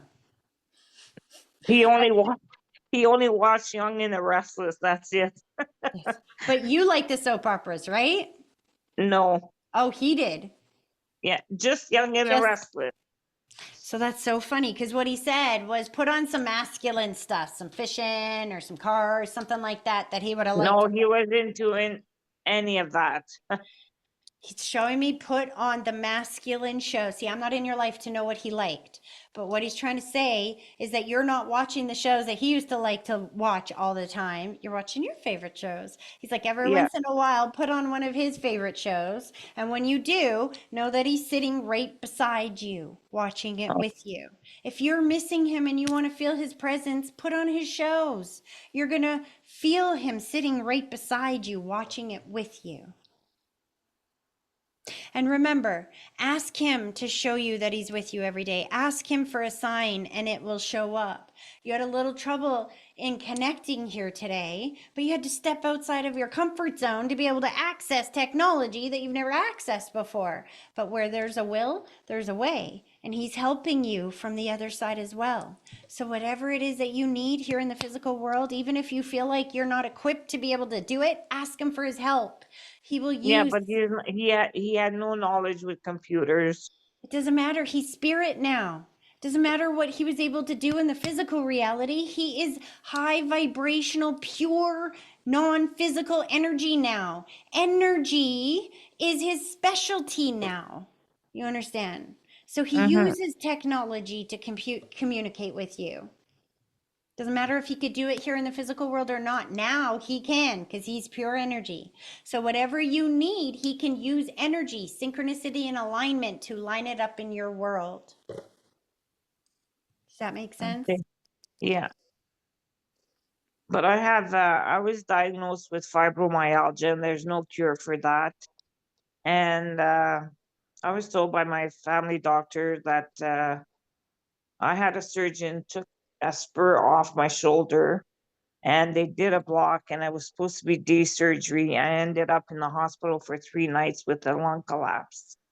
In the near future, I need two shoulder replacement and possibly a hip replacement. But I'm alone and I only have one dog left. I had two, but one got killed a month ago by a truck right in front of my eyes. Oh, honey. I had so much bad luck since he passed. It's not funny. Honey, the reason There's for many that, times when I've asked him to come and get me, but I guess he's not ready for me. It's not that he's not ready for you, sweetheart. It's not your time yet. There's still more for you to learn and do here in the physical world. But you I have know, to, but I'm in so much pain that I can't tolerate the pain. I know. This is why I tell you guys that you have to get up every single day and you have to think about what you need right now. So you got to get up in the morning and say, thank you for sending me health. Thank you for making me healthy. Thank you for healing me. I'm getting better every single day. You've got to start saying things like that because what you think and what you speak is what is going to create your reality, and you will experience that tomorrow. So if every day since he's passed, you get up and you feel terrible, you feel like you've had bad luck, you feel like your whole world is ending, you think that, you talk about that, you feel that, then the universe is going out there and lining you up with everything that matches that vibration. So you're going to get sicker and sicker and sicker. The more that you think how painful you are or how much pain you are in, the more pain you're going to be in. The more you start asking him to heal you, not him, God.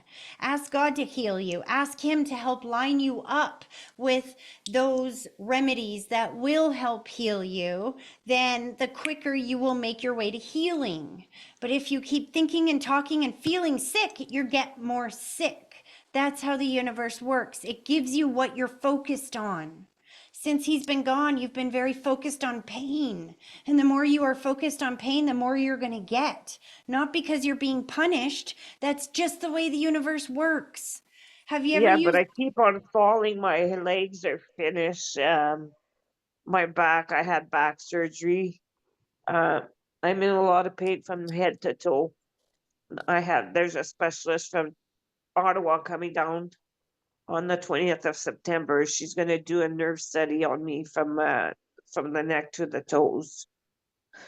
But I don't know what will be done after that. Well, how about before that specialist, you meet with that specialist, you think about the best case scenarios that could come from that specialist. And then you thank God for sending you those best case scenarios. Thank you for this specialist that's going to see me. How lucky am I to have this specialist? Thank you for her delivering the best case scenario that is going to help me. Thank you for turning this around for me. Thank you for giving me the answers that I need through this specialist appointment. Do you understand what I'm saying? You get Yeah, two choices. You can either worry about it or you can ask for the tools and supports you need to overcome it. But you can't do both. I'm going to let your husband pull back. But he just showed me a photo album, or maybe not a photo album, photo pictures. Do you have his picture beside your bed? no, yeah, while I have a candle, I don't know how come I can't see you anymore. Oh, you hit something. No, it just there. I have his candle from the funeral home with his picture on it and his guitar. And on my cell phone, I have his picture of him and his son, my stepson. So know that every night when and your stepson's still here in the physical world, right? No, he He's passed on the other away side as well. 2 years Okay. before his Well, dad. that makes sense because he said, remind yourself that he's here too. And he's like, see, you're not alone. He's here too. I thought he meant physically with you still, but now I got you. No, So what he's doing is he's pulling my attention to that picture, that candle that you have beside your bed, and he's wanting you to know that every night when you say good night to him, he hears you. He is very much there with you, just in a different way. Does hmm that make sense? yes, Please know how much this man loves you as he's pulling his energy back. Um, he's playing Unchained Melody in my head. Do you know that song? yes. That's the last song that he's playing in my head as he's pulling his energy back. He wants you to hear that song as well. Okay. Because he played guitar, he played music. So he'll communicate with music that will remind you of him. When you hear a song that comes on the radio, then know that if it reminds you of him, it's his way of letting you know he's with you at that moment. Does that Okay. make sense? Yeah. Okay, sweetie. I'm going to let him pull his energy back, but I hope that that was helpful. Okay, thank you very much, Tracy. You are very welcome, sweetie. Okay. Okay, so, oops. Oh, okay. Here we go. So where am I going now?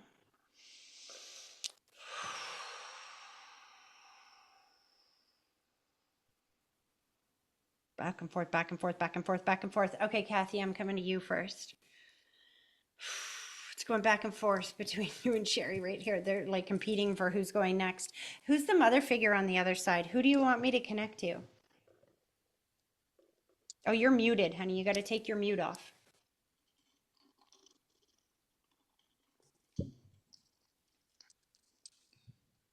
Gotta figure out how to take your mute off.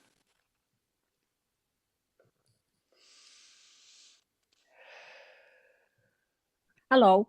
Hello. I'm not So good at this either. that's okay. Who is it you want me to connect to? Um, do I have to say the name because there's two X's, but I would like one to come through. So yes, give me his name. Tim. Perfect.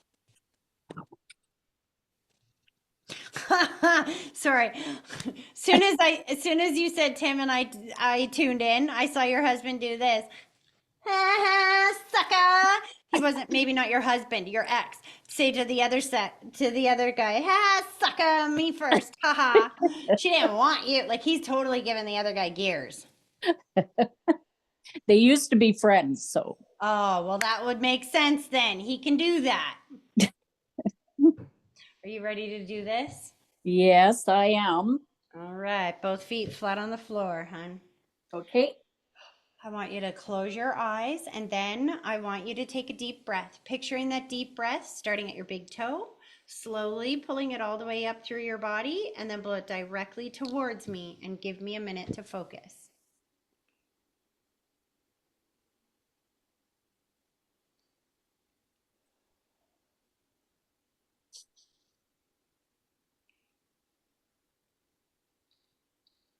Interesting. Okay. I'm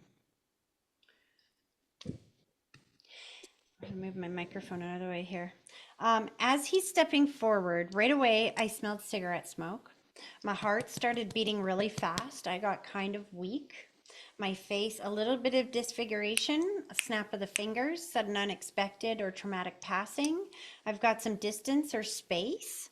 So I'm not sure if that means he was a distance away when he passed, he's been gone for a long time, or there was an emotional distance or something for a little while. But okay, slow that down. He said he's much better looking now. He's like looking 30 again.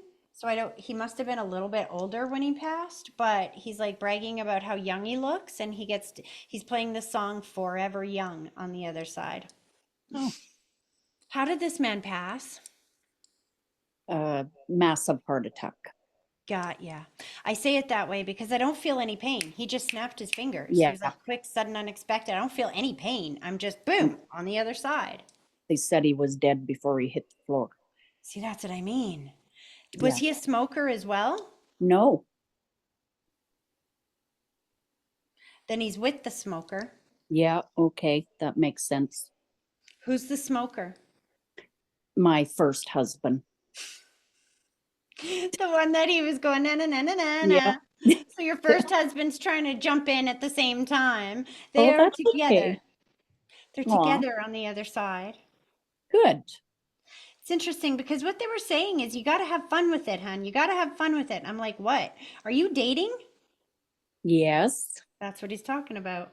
Okay. So, first of all, hold on a second. Do you understand distance and space? He said you forgot that one. Go back, go back. Do you understand Yeah. the distance or space? What does that mean? He's down in Strathmore, was down in Strathmore, and I'm up in Grand Prairie. Got ya. He's telling you that you got to have fun with the dating process and stop taking it so seriously. That some relationships come into your world to get you ready to be ready for the right relationship. That when you have been single as long as you have, or you have been through as many obstacles in relationships as you have, then you have to do some healing and you have to get fine tuned into what you need in this world and who you want in your world. And so that means that the universe is going to send you samples so that you can be more specific in who you want. But you gotta, again, he's telling you to not take it so seriously. Like it feels like you were dating somebody or you started to date somebody, you really liked somebody, and then it was over and you're like, screw this, never doing it again. You Yeah, understand that? yeah. He's like, you think your dating life is hard. Now they're laughing at me. Okay, yes, let's use my life for an example. Why not? We do that all the time. He's like, share it, share the story, share the story. So I've been recently dating as well. Ooh, Just like finally after 15 years, I've decided that, you know what? Screw this. I'm going out for some dinner. Somebody's going to ask me out to dinner. I'm going.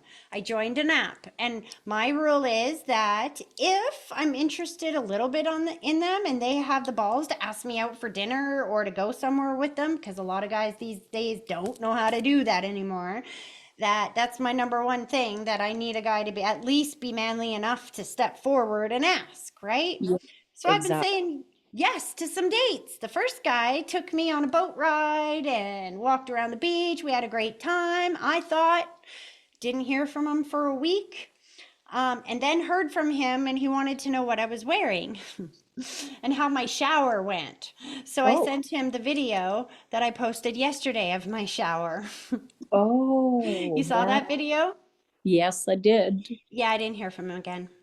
So then the next guy as well took me out for dinner to some place that I know I definitely don't want to go back to. But hey, it was an experience, bought me beautiful flowers, and he was really sweet. And I kind of liked this guy. Very tall, good looking black guy. And anyway, so I was excited about seeing him again. He was messaging me, he's being very sweet to me until he asked about my job. And he's like, so how was your day? Do you ever get drained from this? Is asked me like what happened, is anything interesting or something like that. So I'm like, yeah, this is my day today. Sent him the shower video. Blocked. That's done too. See, you know what? You got to have fun with it. At least I got beautiful flowers, a couple of dinners, and I know I don't like hot pot. Woohoo! You got to look at it this way. You're getting out, you're getting flowers, you're having dinner. And if somebody is not ready to be who you need, let them go. They were not meant to be in your life for a long time, but you need to get back up on the horse. That's what they're telling you. Because he Oh, said that you've been feeling a little bit lonely, a little bit blocked, a little bit stuck. Do you understand that? yeah, but I'm really liking this person, so Which person? the one I'm dating, Oh, good. yes, like it's getting serious. That's a good thing. It is. Because see what they just were talking about, the dating thing. When I say are you dating, what I meant was like looking for somebody, which you were in for some time there. When you just said, but I'm now what you just said, you're not dating, you are with somebody. It's getting serious. That's with. That's a Yeah. relationship. That's a little bit different than searching. Do you know what I mean? And I wasn't looking when this one came, so He's getting you ready to be ready. Something is going on in your world around this experience that is getting you ready to be ready for what is coming in. Did he propose? no. Talking about living together, Getting you ready to be ready for the right? next experience, the next commitment, which is like marriage. My hair is standing up. He's like, listen, just have fun with it. That's what he's talking about. Don't be so serious about it, because if you be too serious about it, then it just cranks up the energy. Do you know what I mean? It makes it tense, it makes it frustrating, and it can change the outcome of it. Right. It's interesting. You say that you weren't looking for anybody, but I see that they fine-tuned you before this guy came in your world. They you must have dated or looked a little bit before this guy came in. You were single for some time before he came in? Yes. And my last reading with you well, it was kind of through a text or whatever, but you had said that somebody was, the wrong person was going to come to me before the right person. That's what they're showing. So that already happened. It did, because I was kind of talking to somebody out in BC and he ended up being a flake. And from that experience, you realized that you needed a certain quality from somebody that you weren't asking for or looking for before. And once you knew to look for it, then they could send it to you. That's Yes. what they were talking about, getting you ready to be ready, having fun with it. Because I kept asking and telling them what I wanted in a person. And I'm not kidding, Tracy. This guy is everything I asked for. Yeah. You deserve to be happy. See, both of these husbands, well, the one you weren't married to, I think. No. Tim you weren't married to, correct? No. His loss, he said, his loss, his deep loss. But what they're showing, they're both connecting with you because this is about, they both have a part to play in that singleness for some time, you know what I mean? And the healing that you have to do to be able to embrace the thought of marriage again or to be in a relationship with somebody again. Mm-hmm. It's going to be okay. Why are they giving you eggs? Eggs? Yes. Hmm. Did you just buy eggs? Do you need eggs? Tim's I giving you pickled eggs. what? I pickled eggs. You have so did you just okay. They'll show me a sign or a symbol that is very specific to something going on in your life right now or very recently. Were you recently interacting with pickled eggs? Yes. When? I've been Today? canning. Oh, I see. Gotcha. Because this is what Spirit will do. They will give you random messages that make no sense to me, but are very specific to things going on in your world right now so that Right. you know they're with you. Your husband, Tim's giving you these eggs, going, why didn't you do that when I was here? Where's my pickled eggs? Because he had to stay out of the bar long enough. He loves that you're becoming. When you tease him that way, he's like, yeah, well, good thing you found your domestic skills. And he like teases you right back. They want you to enjoy this next chapter of your life. They want you to lighten up and just enjoy it. You deserve to be happy. Good. And they sent you somebody that has the money and the stability to be able to give you the life that you deserve. Yes. And it's like, I'm not settled. You know, they're playing the song, Don't Want No Scrubs. You know, TLC Scrubs in my head? I wear scrubs every day to work. Yeah, no, but there's a deeper meaning. Have you ever heard that song? Do you know what song I'm talking about? No.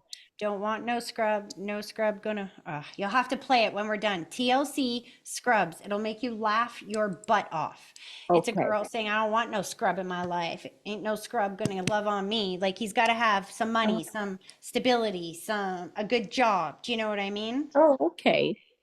So this gentleman that you're with now has a good job, has money, has a stable lifestyle. Yes, he does.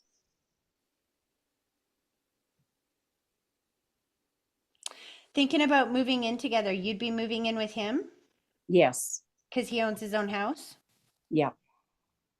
See, I can't know that. They know that.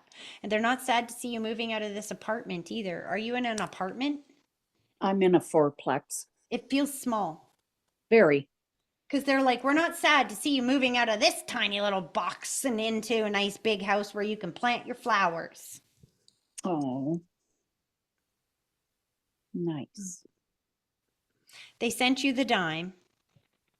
Tim sent you the dime. He's thanking you for thinking about him and asking for him today, especially. And he's showing me that the coins, but especially a dime.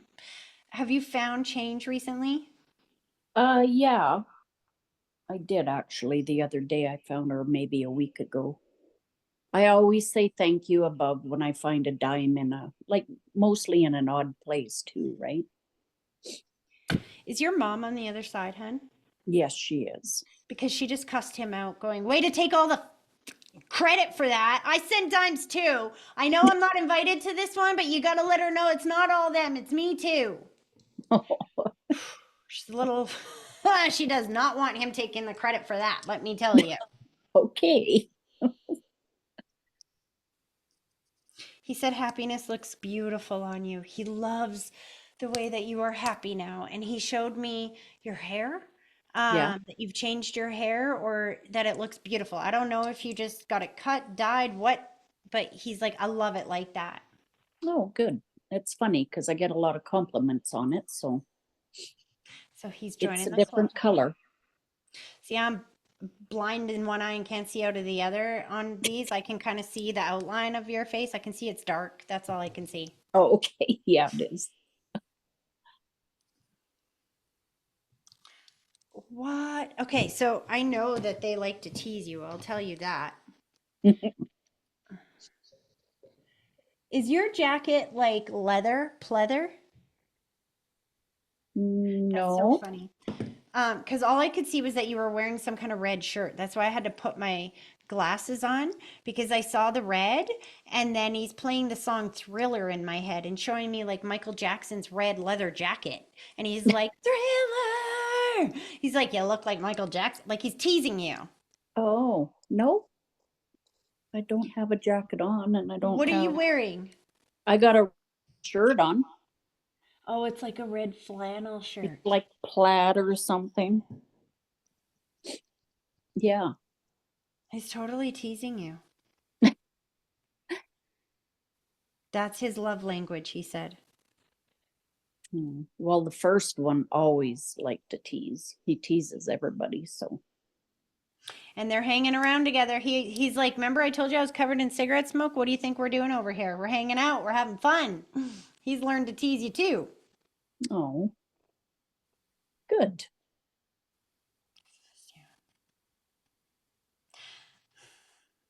Feels like they don't have a huge dramatic message for you other than to say thank you for thinking of them. Thank you for including them and giving them the opportunity to be a part of your life still and help you through this transition. And just know that the best is yet to come. It feels like today was about validating that you are exactly where you need to be and that this relationship is something that is very positive in your life because I can feel the fear around it moving forward based on those previous experiences. Do you know what I'm saying? Yeah. Yeah, for sure. He goes, show her the card. Because this man, I feel like this man loves you a lot. Like, I feel like I feel like I heard his thoughts saying, how did I get so lucky? How did I get so lucky? How did I get so lucky? Like, this man is like, has he expressed that to you as well? Oh, after we split up, he would text me every day, please come home, please come home. And like, I mean, I don't want to sound conceited, but he was heartbroken when we split. Yeah. Tim? Yes. Yeah. Because you are the best thing that ever happened to him. So he had to set you up with somebody that is good. He's like, listen, I learned my lesson. He screwed up. He showed me rose-colored glasses. But now it's about connecting you with the person that is going to love you the way that he wishes he could have. Oh. Well, thank you, Timmy. Is your guy an air sign by any chance? The guy that you're dating right now? Air. Yeah, He when's his is birthday? the Gemini.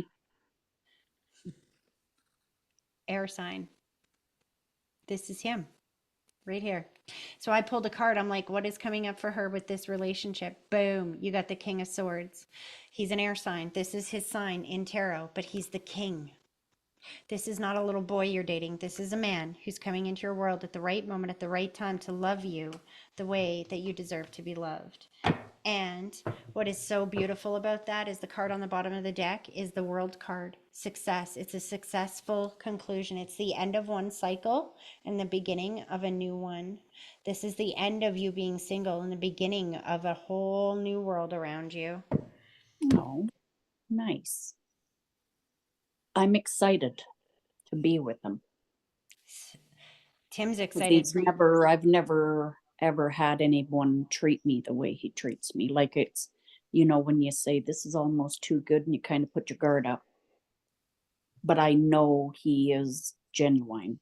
He was handpicked by the men that loved you and lost you.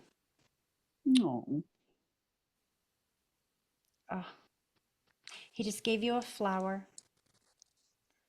Is it a rose? No. Hold on. He gave you flowers, but then I feel like I'm going to May as well. What is in May? May.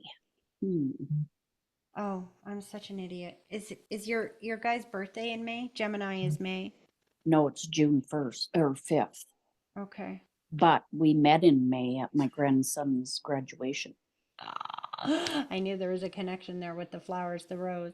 See, the rose is usually a sign for birthday or anniversary or a date that happens like that once a year, but they were just showing me flowers. So I know it's not a birthday or an anniversary.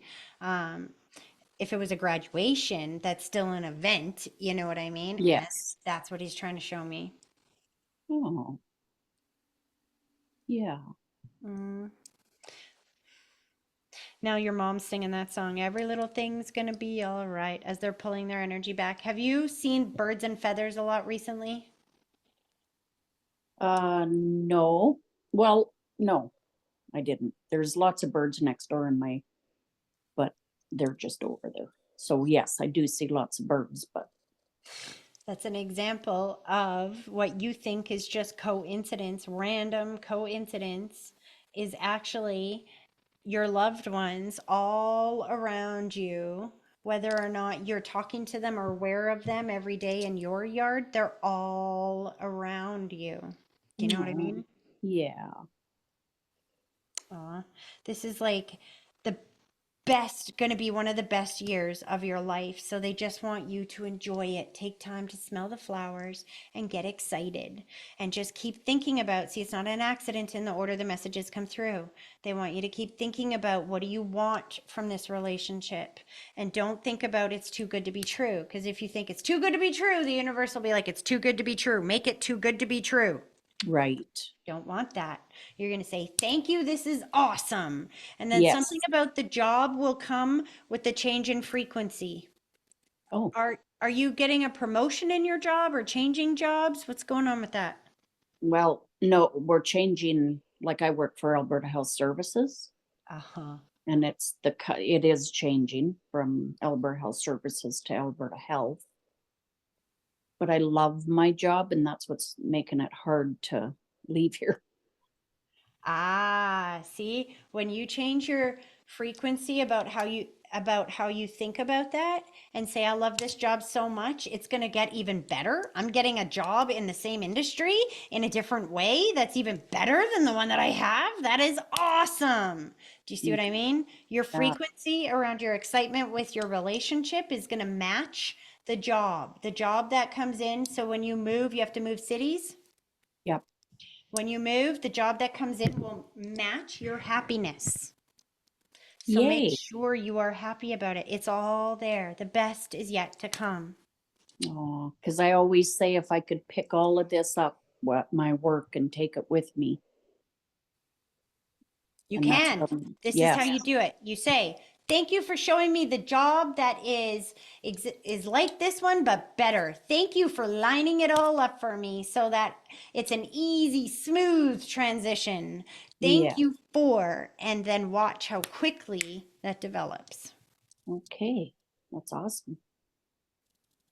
He just kissed your cheek and he's pulling his energy back. And he said, you're still the most beautiful girl that I ever dated. Oh. Oh. Yeah, we were together 15 years. He should have married you. That's what he said. Biggest regret of his life is that he didn't put a ring on it. Oh.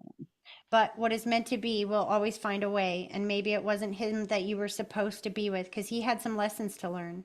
You weren't supposed to be with him. He screwed up. I don't know what he did, but he's like, we're not going there. I screwed up. He's taking responsibility. But he's Yeah. glad that you were able to see warning signs in other people so you didn't repeat that mistake again. And Yeah. now he's lined you up with somebody that can love you the way that you loved him. Oh, good. He's pulling his energy back. He's pulling his energy back and shaking out your bed. What does that My mean? bed. Your bed. Like, did you Oh, just change the sheets or the bedding on it or something? no. He's changing the bedding and doing something with the pillows as he's pulling his energy back. Oh, well, tell him to stay out of my bed. Not a chance. He's like, what the good is it being dead if you can't, like, walk in on people who can't see you? Right. No, something about the sheets. Like, it's either he's like teasing you about, don't you think it's time to change these sheets? Wink, wink, wink. Or, I'm, or you just did, but you said you didn't. But there's something about change the sheets and the pillows.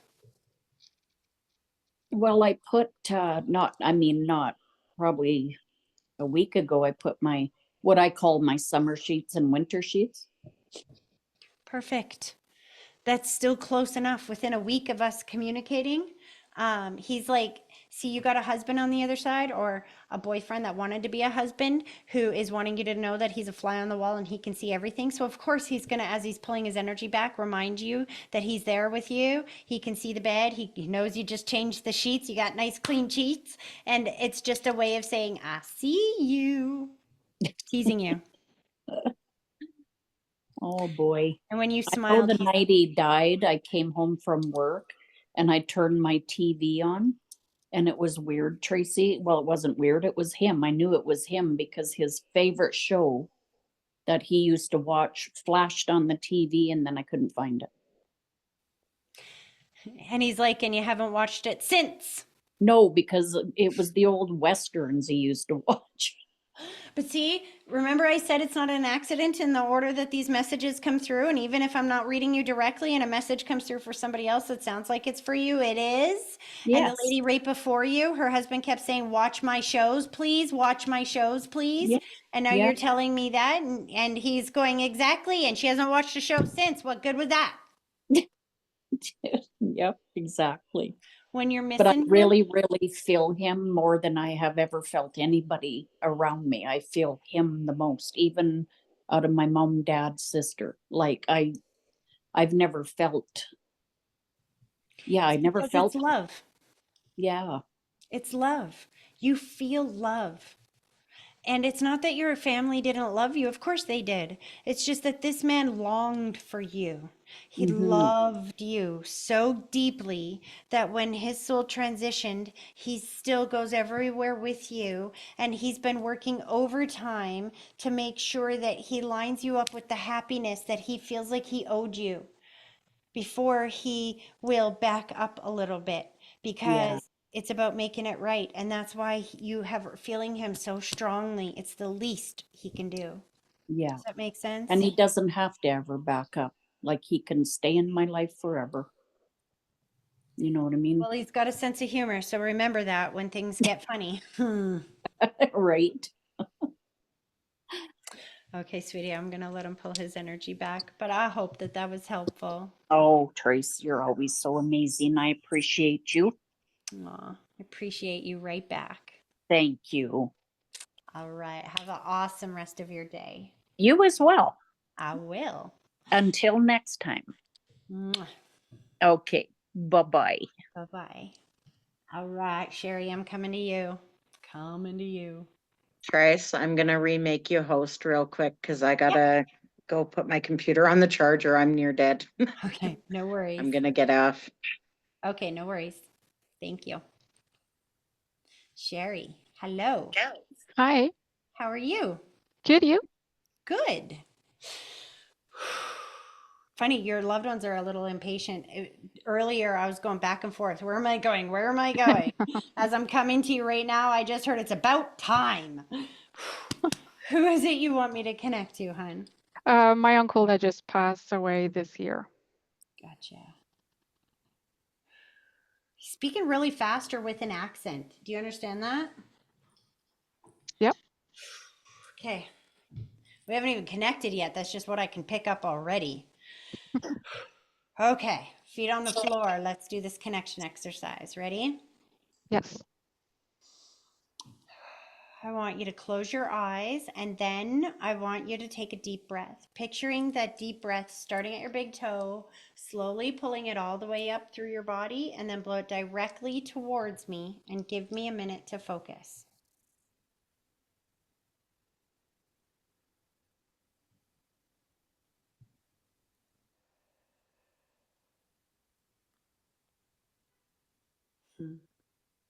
He's definitely feeling so much better, I'll tell you that. So right away, as he steps forward, I feel pressure in my head. I've got some dizziness or inability to communicate before I pass. I don't really feel any pain. I feel like I'm taking a last breath. I'm wondering if he was unable to communicate before he passed because he's showing me that soul tethered to the body again. But he's showing me that his passing was actually quite quick for him on his perspective. And then he's like jumping up and down and showing me all the mobility he has and that he has all of his strength back. Do you understand that? Yes. How, how did he pass? Well, he was dizzy often and he felt often.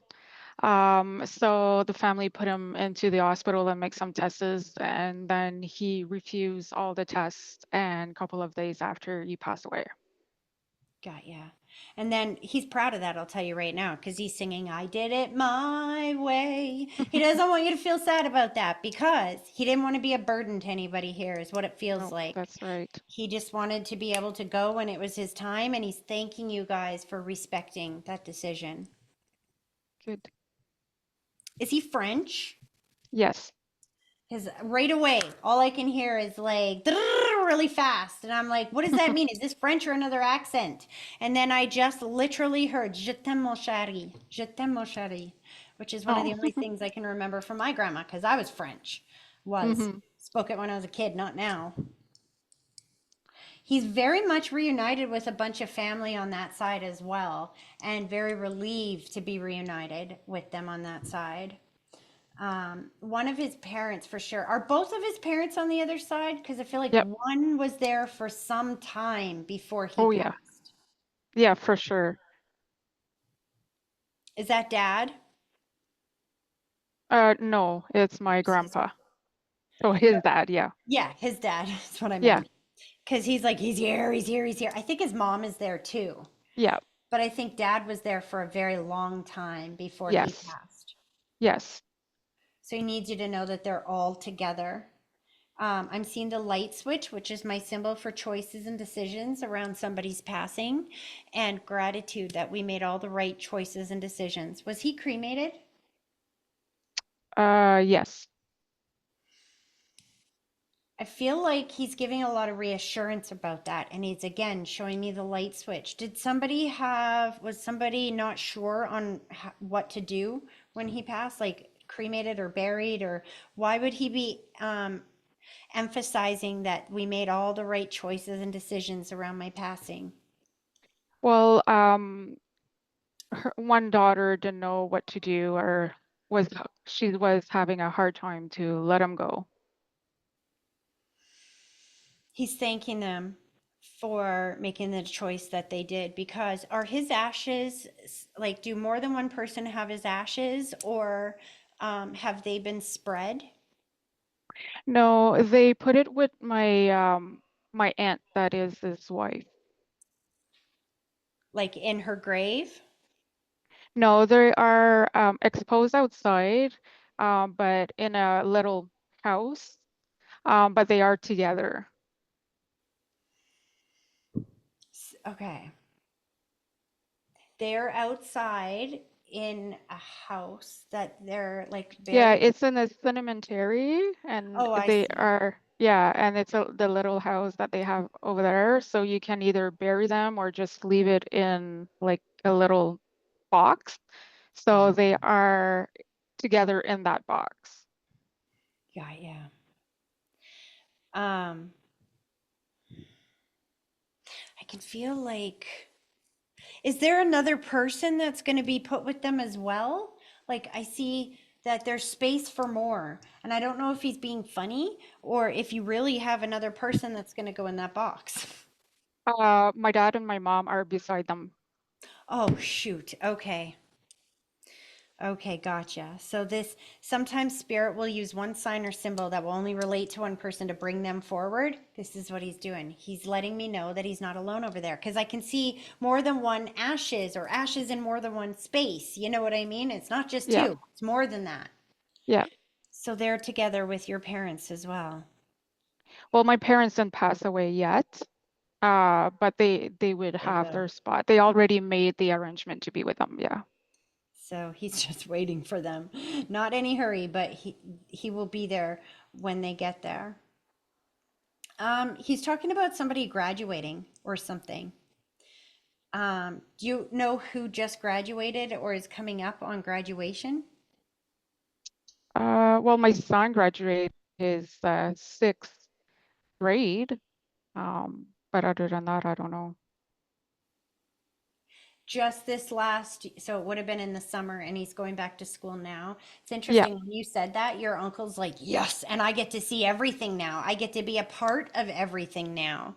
Was he a bit of a distance or space away before he passed, or was he not able to attend all of those events and stuff like that?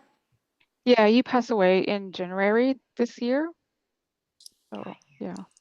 So he wants you to know. Did you have a little celebration for your son when he graduated Yep. sixth grade? Yep. See, this is what I mean. He was there for that. He needs you to know that he was there for that and he's not missing a thing. He's like, I ain't dead. Who's dead? I'm not dead. I'm just invisible. He's been poking you. Hold on. Do you ever feel just like something on your skin or on your Yep. head and you're like, what the heck is that? Yes. That's All the time. him. That's him Okay. letting you know that he's there. Next time you Oh, feel that, say hello. Just leave me alone. Don't do that. That's creepy. Or say, hi, uncle. I know you're here, and it'll stop. okay.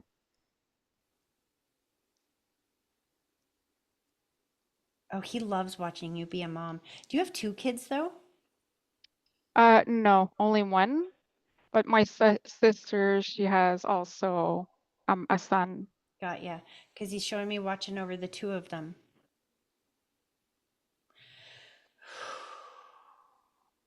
Distance or space? Had it been a bit since you seen him? Or did he live a distance away from you? He did live a distance from me, yes, and before he passed away, I didn't see him for a bit also.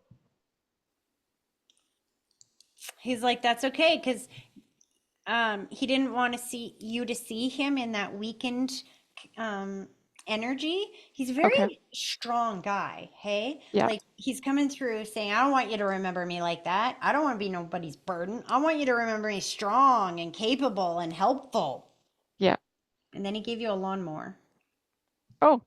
We're at the Oh, end. okay. We're at the end of lawnmower season. What does that mean? Did you get a new one this year? Does your grass need to be mowed? What's going on with that? Yeah, we did got a new one, yeah. Did you get a pretty good deal on that lawnmower by any chance? Yeah, it was free. Shut up. Like a brand new lawnmower? Yep. That's what I mean. When your loved ones help you with something, they line it up in your world using synchronicity and alignment. That was him that helped you get that. Mhm. Because he prides himself on manly work. He prides himself on getting stuff done. That feels like his love language. You want to impress your uncle? Go get something done. You know what I Yeah. mean? Yeah. So And I love to mow the lawn too, so but the one that we had was too heavy for me. Yeah. so he got you this one instead. I love that. You're married, correct? Yes. Because he just put the white blanket around your husband's shoulders and said, this too shall pass. The white blanket, again, is my symbol for watching over somebody that has health or stress issues. Mm-hmm. So, has your husband been under some stress recently? Because it doesn't really feel health related. I think it feels stress related. Oh, well, I've been working a lot and overtime, so he has to do mostly everything. I don't mean to laugh, but that No, would no, explain but why he's yeah. stressed, right? Yeah, yeah. So your uncle's like, don't you worry, you go to work, honey. I'll watch over him while he's dealing with this. He's playing Mr. Mom, that old country song in my head, Mr. Mom. Have you ever heard of it? No. Oh God. He's like, could you please play it for him? Say it's from Uncle. Your uncle's got a good sense of humor, just Yeah, saying. he does. It's an old country song, too. Okay. So he said it's outside of your husband's genre, but that's okay, because he'll get the sense of humor in it.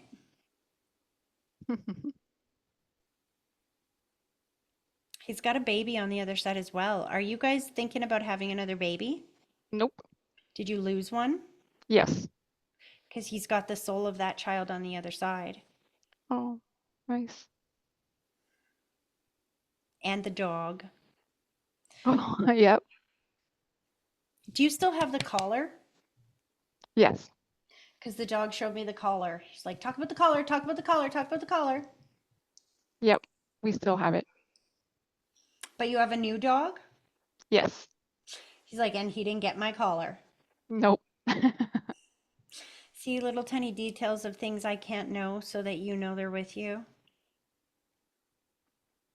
Your uncle's building a fire pit. Oh, okay. Do you have a fire pit in the backyard? No, but we do a lot of camping. He's like showing me s'mores. Oh, Did you make those recently? no, not this year, but I usually do every year. He's like, all right, don't forget, hey? That would be why I was hearing originally, I was hearing, don't forget the marshmallows. And I'm like, you want me to say, don't forget the marshmallows? And then he showed me s'mores. And I was like, oh, for the s'mores. Yeah. So he's meaning that he's missing the s'mores this year. Oh, all right. It's interesting. He's awfully excited for Christmas. He's going to be able to experience Christmas this year in a whole different way. He gets to, oh, he's so excited because he's got his wife there with him again. He's like, I get to be with her again this Christmas, and we will both be here with you together. But he gets to be with her. Like, this man is so excited to be with her, it's not even funny. Mm-hmm. Feels like Christmas was really lonely and hard for him before he passed. That's Like, right. there was a couple of years there since your aunt passed that he was just out of sorts around that time of year. Yep. So know this year that he doesn't want you guys being sad that he's on this side, on that side now. He said, please celebrate for us because we are together and we're still there with you. And now, and this is one of the reasons why he saved you to more of the end, because he wanted you to hear all those other messages so that you can remember that when and understand when he is connecting to you and communicating with you. There's no such thing as fluke, random, or chance. There's synchronicity, alignment, and coincidence, which is together happenings. And he uses all of these to communicate with you and help you along the way, just like he did with that lawnmower. Mm-hmm. He expects a stocking with his name on it. Oh, okay. Watch for him to send you those signs around Christmas. Okay. He's also watching over your parents as well. He just wished them love and put the white blanket around their shoulders. And that's my symbol for health or stress issues. And it does feel like there's a health related issue there because my head hurts. Yep. My dad. So my dad and him, they were very, very close. They were like brothers and they were very, very close. And yeah, my dad is sick. He's watching over him. He's there with you guys. He said, get your dad off of any processed food. Get it away from him. No more processed food. Real food. Healthy food. Yeah.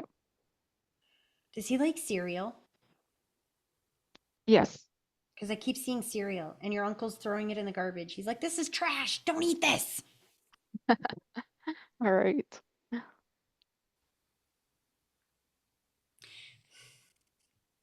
As he's pulling his energy back, he showed me one last thing. He's like, just know that I don't ever have to shave again. Hallelujah. Oh, It's heaven. oh my God. He's so funny. He didn't like shaving? No. Because I've never heard that one before. a very specific sign that lets you know that this is him that's coming through. That Yeah. he is okay on the other side, better than okay, because he's not in any pain anymore. He's not a burden to anyone. He can experience all of the events that he didn't get to experience in the physical world in a way that he couldn't when he was here. Like, he's the fly on the wall that gets front row seats at your son's graduation. He's going to be there at Christmas. He's going to be there for all the big events coming up in your life. Okay. And then he's like, by the way, this house is too clean. And I feel like he's messing things up. Yeah, he loves to do tricks like that for sure. He would come in your house and like move pictures around or do stuff like that. Yeah, that's what he would do. Yeah. That's what he's doing now. As he's exiting, he's like, no, you got to do this. This house way too clean, way too organized. Move this around, Oh my fix that. God. So if that was his personality in the physical world and Yeah. he used to do that before he'd leave your house, well, he's doing that now before he exits from this conversation so that you know that he is still with you, loving you, teasing you from the other side. Good. He's pulling his energy back. One last thing as he pulls his energy back, he sent you the butterfly. It could be a dragonfly, but because they look so similar to me when I see them, but he sent you one very specific. Do you understand that? He did. Yes. So he's like, thank you for knowing that because you knew at the time that was him. Yeah. He loves you very much. He's thanking you for thinking of him today. And he's so glad that you came here and that you now know he's there watching over you for every single thing. And you know how to ask him for things in your world now so that when it shows up, it is mathematically impossible to be fluke, random, and chance. And you know it is him still communicating with you and loving you just in a different way. Make sense? Yeah. Okay, he's pulling his energy back. I hope that that was helpful, hon. Thank you. Yes, for sure. You are so welcome. Okay, Sue, I'm coming to you. I'm a little curious, Sue, because you bought a membership today and for the THM club and a ticket to today. So I'm like, huh? Because your membership is for 6 months. Was that just Spirit bought it for me. Pardon? Spirit bought me the Zoom today. Did they? What do you mean? Oh, you just meant to grab the one and they gave you the other one. Yeah, no, I grabbed the membership, right? And I grabbed the membership one, and then I went to sign out, and I didn't even really look at the price. And then I looked, and it was like Zoom on there too. And I took it off, and then I thought, well, that's weird because I didn't ask for a Zoom meeting today. So I thought, okay, maybe Spirit's talking to me. And you're right. The thing was too, I was supposed to have I was almost going to have to go out like at 5 o'clock because I had another meeting at 6:30 to another thing going on at 6:30, and they just canceled. So I could stay here. You were meant to be here. I And know. I don't think it's a huge message coming through for you here today. I think it was all the messages you just heard that were meant for you as well. Okay. But something happened in the last week, I'll tell you that, because your dad is like, all right, everybody move out of the way. He's like, again, proving to you that he can make things happen. He can put you in the right place at the right moment at the right time. And sometimes what will happen is spirit will kind of drill that message into you with things like this. This is the second time that that you've gotten more tickets than you've actually thought you were buying because dad's just flexing his muscles on the other side, showing you that he can put you in alignment with what you need. Even if you think it's not going to be possible or there's obstacles, they will cancel at the right moment or change the alignment so it works out for you. Does that make sense? Yeah, it does. Today too was interesting too because my knee's been sore, so I was going for radiology, and I've had this book for 2 months ago, so I can't miss it. So I was didn't know where it was, and my navigator, I couldn't get it to work. The Surrey, I wouldn't get it to work. So I just said, okay, Dad, you got to help me find it. And because I was waiting, I know where it was going to go, so I kind of knew the area, and then all of a sudden I looked up. And and it said Trinity, that was the neighborhood where I was supposed to be at. And then I looked up and it was Beam Radiology. And I'm like, oh, thank you. Because otherwise I would have, and I thought I can't miss it. And I was like 10 minutes early. So I was cool. It was Do you kind see of what I funny mean? today. Mhm. This is what I mean when I say spirit will train you to hear them and to Yeah. feel them and get you very close together so that they can navigate you where you need to be. And they'll do things like that so that when you're getting up, because he said she's been doing her homework, Tracy, I'm just helping out. You've been doing your Yeah. homework. You've been getting up in the morning and saying, thank you for, thank you for, thank Mhm. you for. So this is what happens when you do that. Your GPS kicked out of alignment in that moment, and you could have chose fear and frustration before. Oh man, this sucks. This is frustrating. What the hell? Yeah. Blah blah blah blah blah, which is probably what you would have done before. But in this time, you didn't let yourself get all bent out of shape. You just said, "All right, Dad, show me." Boom, lines up for Yeah. you. He's Yeah. training you right now so that you can see no matter what happens, you don't have to be afraid. You just have to say, okay, Dad, thanks for lining this up for me. Show me what I need to see. Take me there. And bam, that's what happens. The more you do your homework, the more extraordinarily synchronized and coordinated and aligned the messages get. It's very cool. Yeah, because today it was like so weird, and because I took it out and then I thought, well, maybe Spirit wants to say something to me, or whatever, Dad wants to say something to me. But also to the fact that you were running over, and I was like getting a little antsy. I thought I'm gonna have to like, and then all of a sudden I got an email saying we have to cancel, like the presenter is sick, right? Yeah, so anyhow, thanks you. You're always amazing. So is there anything that my dad wants me, anything going forward? Because I know anything else I need to do? Like As far any as other work, notes? Well, I am kind of looking. I'm not really looking. I'm gonna be honest. I'm just kind of taking, I'm not really looking for work right now. I'm just kind of taking time for myself, that's you what you know? need to do. See, your Okay. job right now is to figure out what do you want? What do you want? And you Yeah. got to bake in that. Because if you don't know what you want, they can't line you up with it.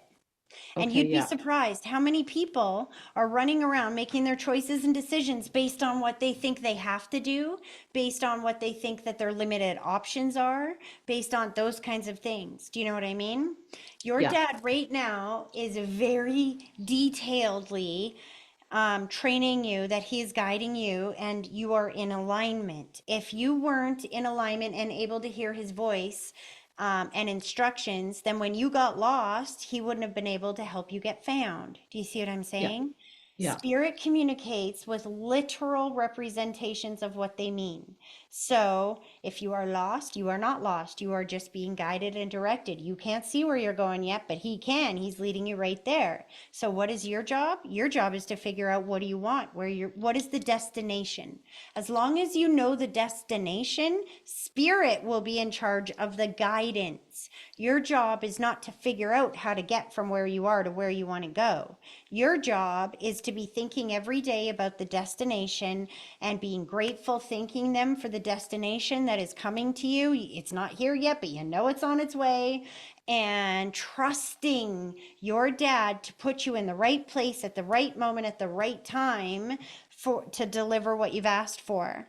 So your job in the meantime is to learn how to relax, because for a very long time you were wound up. Your dad's showing me my sign for being wound up and being in that vibration of like frustration and I Yeah. force, like obligation. Do you know what I mean? Yeah. And so you Yeah. have to unlearn that vibration and get happy and ease and synchronicity so that what you want to create can come in that new vibration.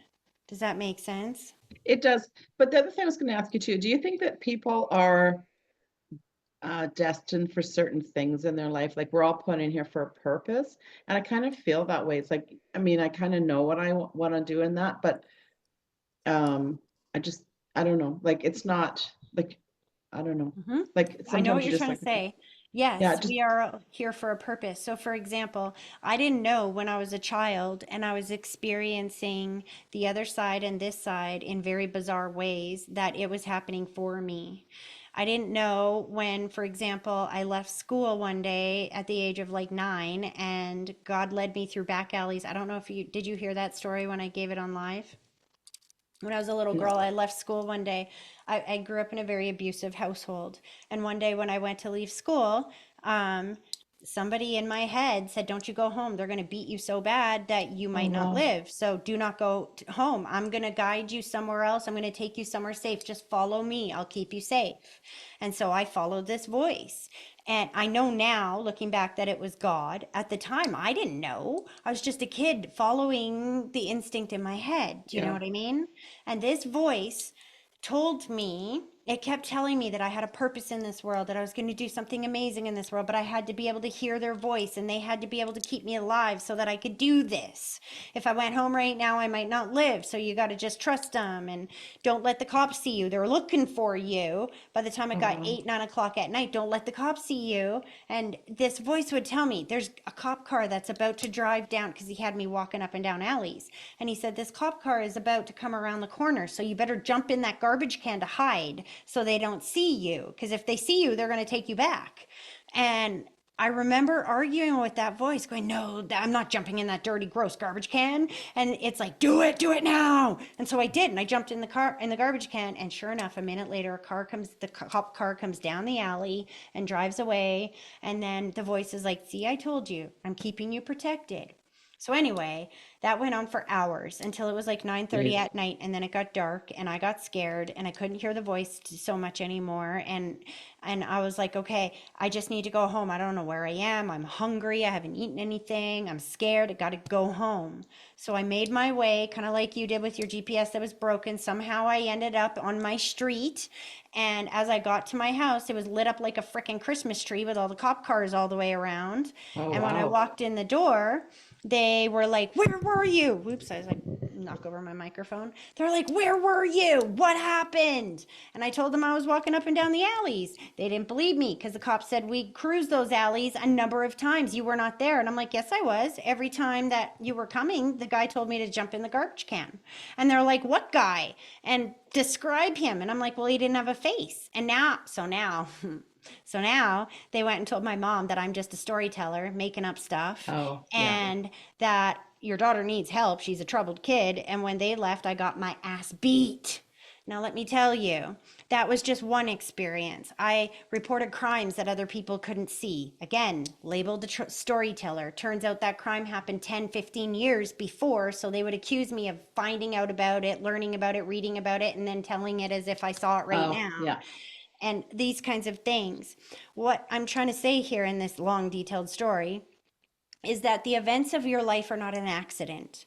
God knows what you need to be ready for the destiny that is meant for you. Yeah. And so he will line you up with everything that you are going to need for that destiny. And we all do come here with a very specific purpose. And if you feel a calling in your heart that there is something you're meant to do, just know it just means that you are meant to do that, but not today. Today you're being trained to get there. If you were meant to do that today, then it would be here today.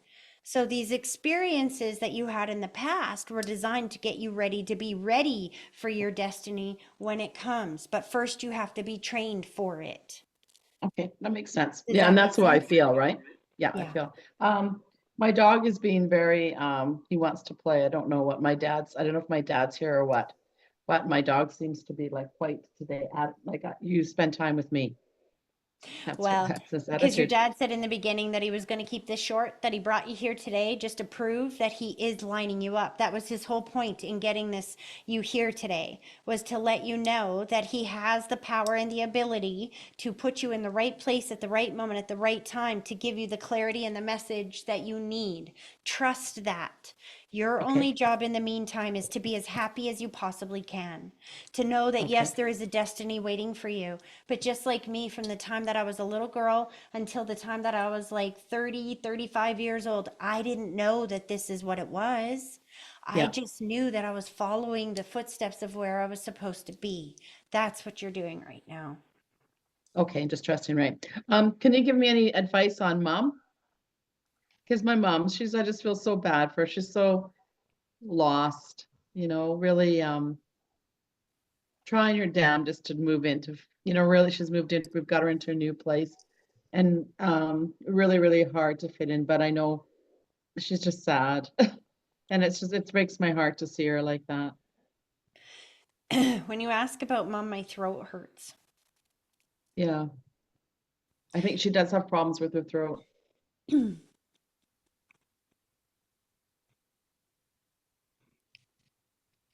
He's glad she's moving because that old energy she was in was stagnant.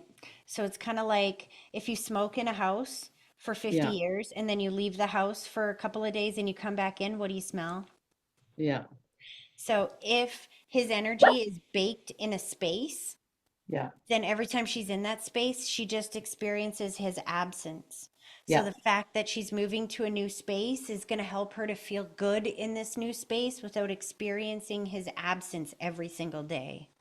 But she's been in this new space for 6 months now, and she's still really struggling. Baby steps, it takes time. Yeah, And okay. the thing is that healing, especially in older people, as you heard earlier, Yeah, some people, let me say this gently, hold on. Some people are grieving too hard to want to heal. yeah, Does that make sense? yeah, it does, and it does. And I think that's her. She just wants to move. I think she thought it, she was gonna move and everything was gonna be okay, and she's still really having a hard time fitting in. And it's hard when you're older and you've lived on your own, and all of a sudden, like she said, I don't know how to make conversations. And the things that you and I take, yeah, the throat chakra, right? And everything that we take for, like, we think nothing of going out and meeting new people or just being in new situations and that stuff, right? And it's hard, she's just never been like that. So I always tell her she's too hard on herself and don't worry about it. I said, so sit and just listening to people helps. And when you're listening to them, and if they say something about their child or grandkid or something, just remember that next time you see them. Just say, hey, how'd that work out or whatever. Because I think Because sometimes people think we have to share secrets right away in order to form a relationship. And in order to form relationships, it's like you talk about the weather or the cardboard box on the street, or you know what I mean? Like it's just so insignificant but it's just communicating.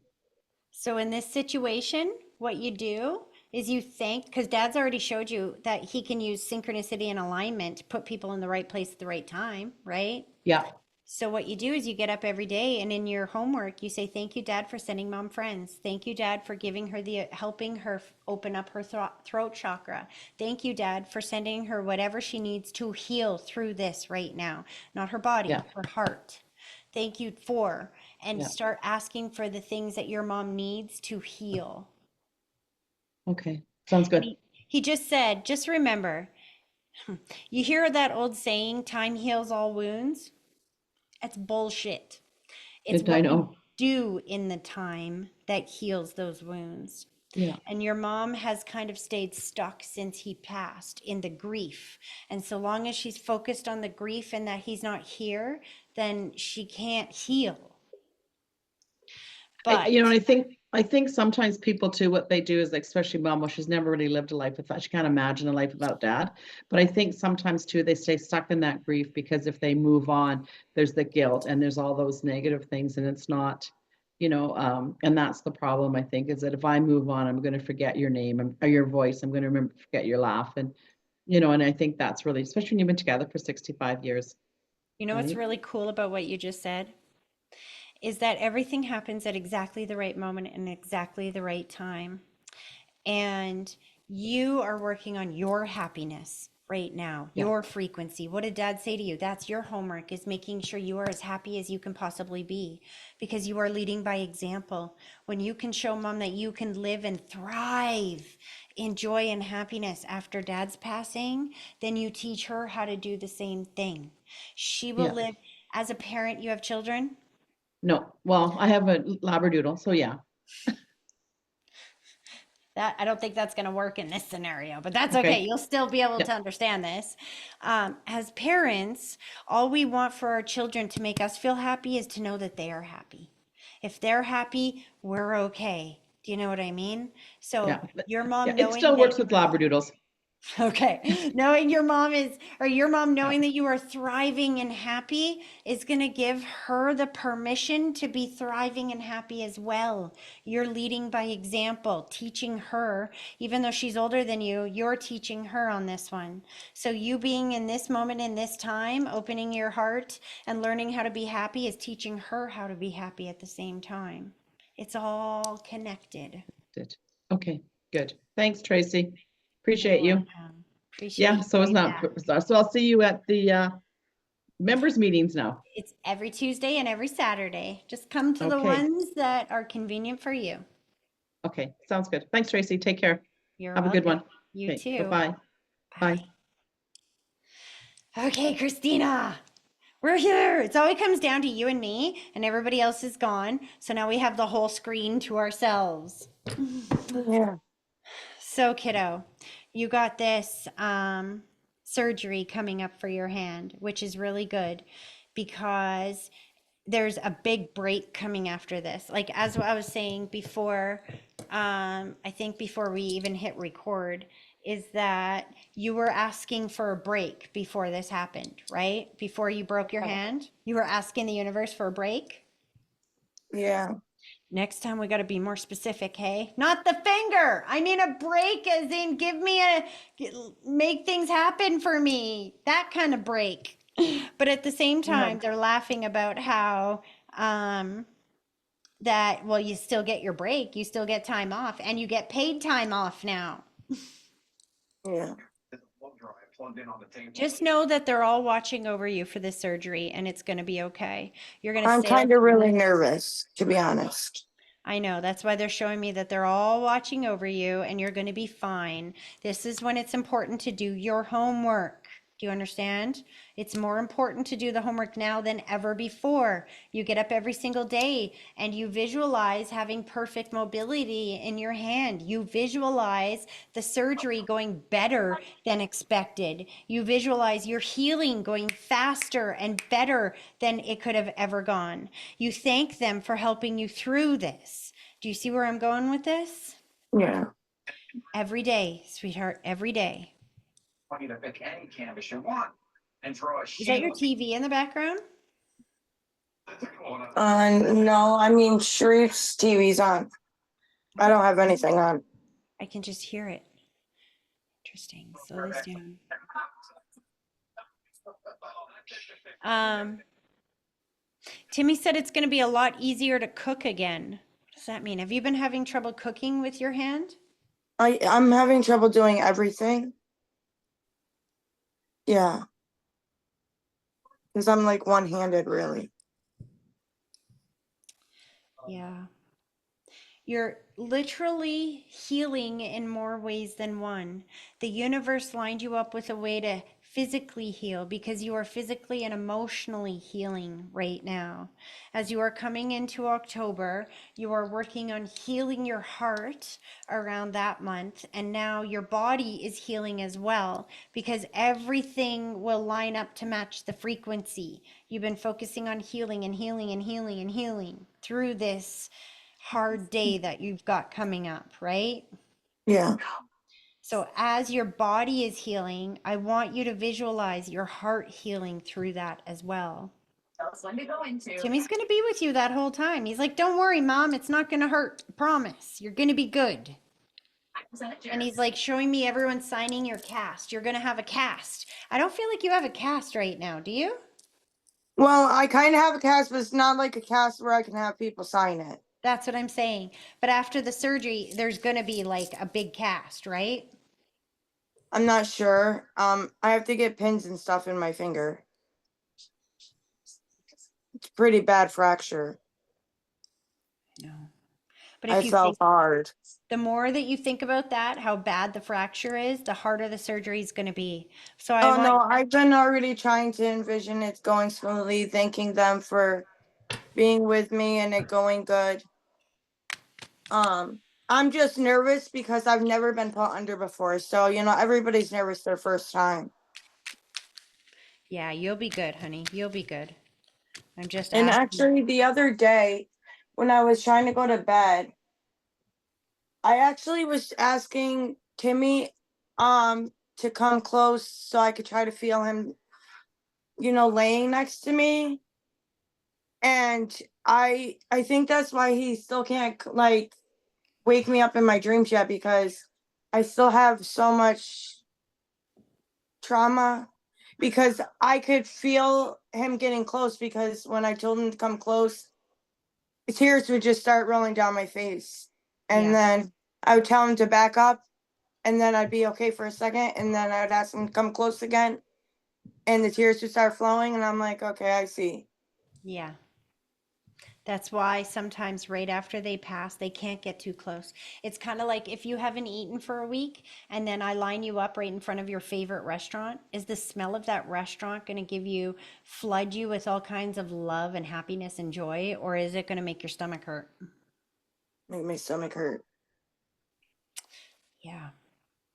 So it's just going to take some time, but he is still there with you. And I'm glad that you did that, because you can see that when you ask, you do get a response. You're not quite ready for him to be here around you as much as you think you are, but that Yeah. doesn't mean that he's not there. You understand? No, and I understood that. Okay, good. I took. I Go asked, ahead. oh no, you go ahead.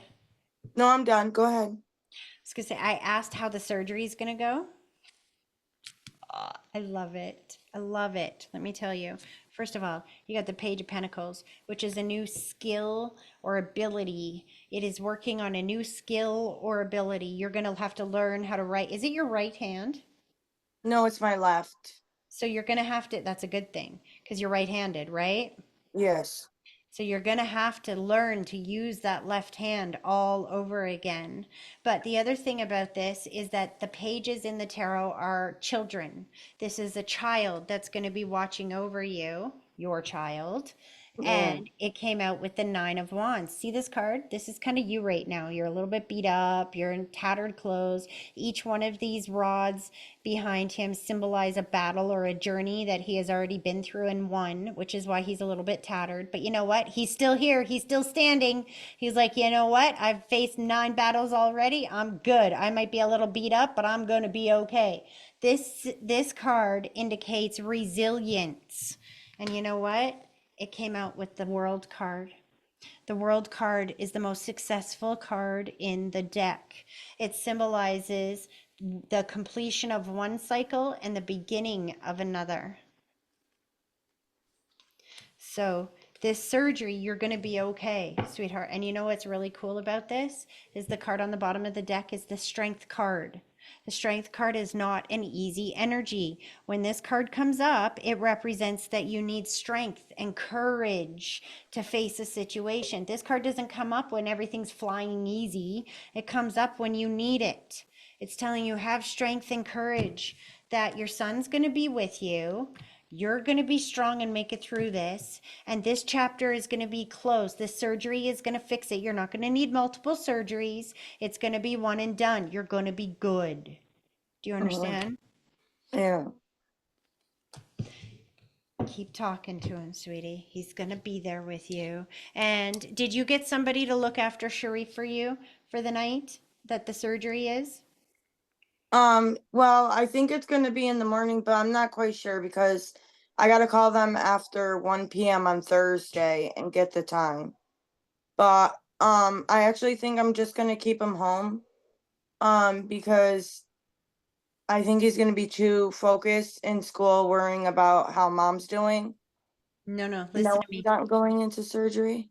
He's going to be okay. You're going to reassure him mom's good. You're going to phone him. You're going to let him know it's going to be okay. But you got to take care of you right now. And when your son comes home and you just had surgery, you're not in a position to nurture and mother him, which he still needs. Somebody's got to cook for him. Somebody's got to take care of him. And even if he's 14 and he doesn't need that, you're a mom. You can't help it. You're going to need to do those things. Do you know what I mean? Yeah. So what they're showing is that maybe have a friend come stay the night with you so that they can help care for you, and maybe let somebody else care for him for just that one night, so that you have one night just for you. You can sleep if you need to sleep. You don't have to worry about getting him to bed. You don't have to worry about feeding him. You have somebody there to feed you, care for you. And then call him, let him know everything's okay. He doesn't have to be right there with you to see that.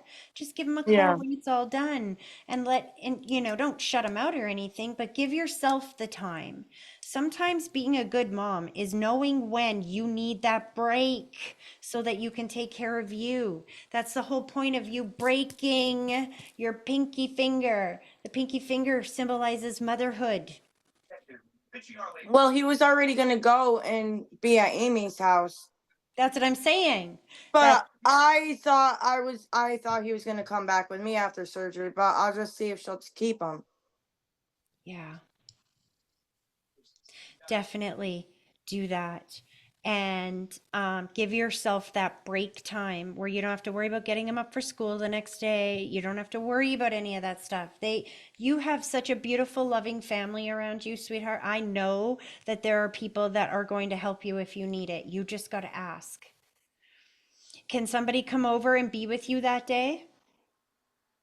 I'm not sure. Ask. Because Timmy said that he's going to send somebody to be with you. He doesn't want you to be alone, but he doesn't want you to have to be in mom mode either. He wants somebody there to take care of you so that when Yeah. Sharif comes back the next day, you are in a position and have the energy to be able to take care of him the way that Yeah, you want to take care of him. that makes sense. It's going to be okay, sweetie. What day is your surgery? It's Friday, so like I don't have to worry about getting him up for school the next day. It's just, but I already had told my mom, I'm like, someone's definitely gonna have to cook because I'm not even gonna be able to cook for myself. That's what I'm saying. Timmy's like, get somebody over to care for you. Let Sharif go stay with Auntie Amy. She's great. Do you know what I mean? Timmy loves Auntie Amy. He's like, let her go stay over there at her house. One night isn't gonna kill him. And then it'll give you that time to heal and nurture yourself so that you can be the mom that he needs you to be. Yeah. Aw. Honey, I'm going to keep you in my prayers, and I want you to message me when you are feeling up to it and let me know how that surgery went. You can even just hit the voice record and talk into the voice record and message that way. You don't even have to use your fingers to type. But just let me know Okay, that yeah, you because came I'll through have to it. use one hand. Yeah. You're going to make it through this. You're going to do better, and you're going to feel a lot better. They just said the pain you've been feeling in your hands going to go away. And maybe not the first day. It's going to take a couple of days for that pain, but I think the pain is going to go away quicker than you're expecting. Okay. He loves you so much. He's going to be there with you. He just said, watch for the sign. Mommy, I'm going to send you a sign that lets you know that I'm with you that day. I see somebody with the same name as him. Oh, I don't think I ever got to tell you. I never got to tell you the signs that we had for the first day of school, did I? I don't know. I mean the orientation day. Um, Maybe I did. I think I did. Tell me. I don't know. Well, when we had orientation,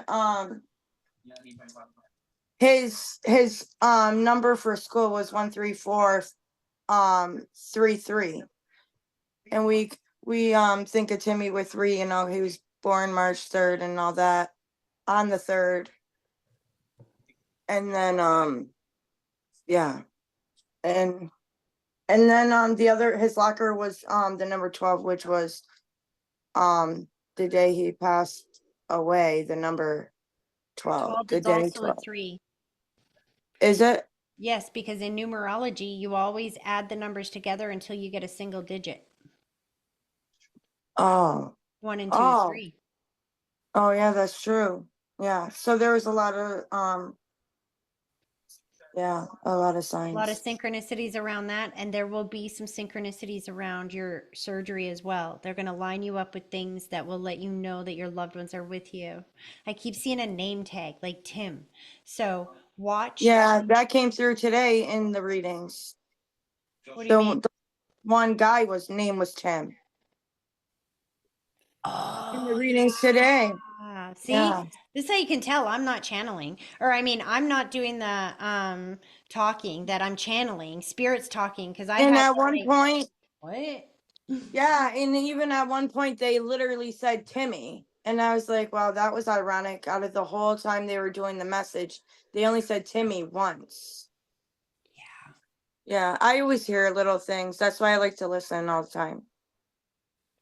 You're learning how to use your own psychic abilities. And I've been telling you this since the day I started reading for you, which was almost a year ago now, that you have a lot more ability than you even realize. And as the year goes on, you have been able to sharpen those skills. And the more that you are able to understand the messages that they deliver to you, the more messages they will deliver.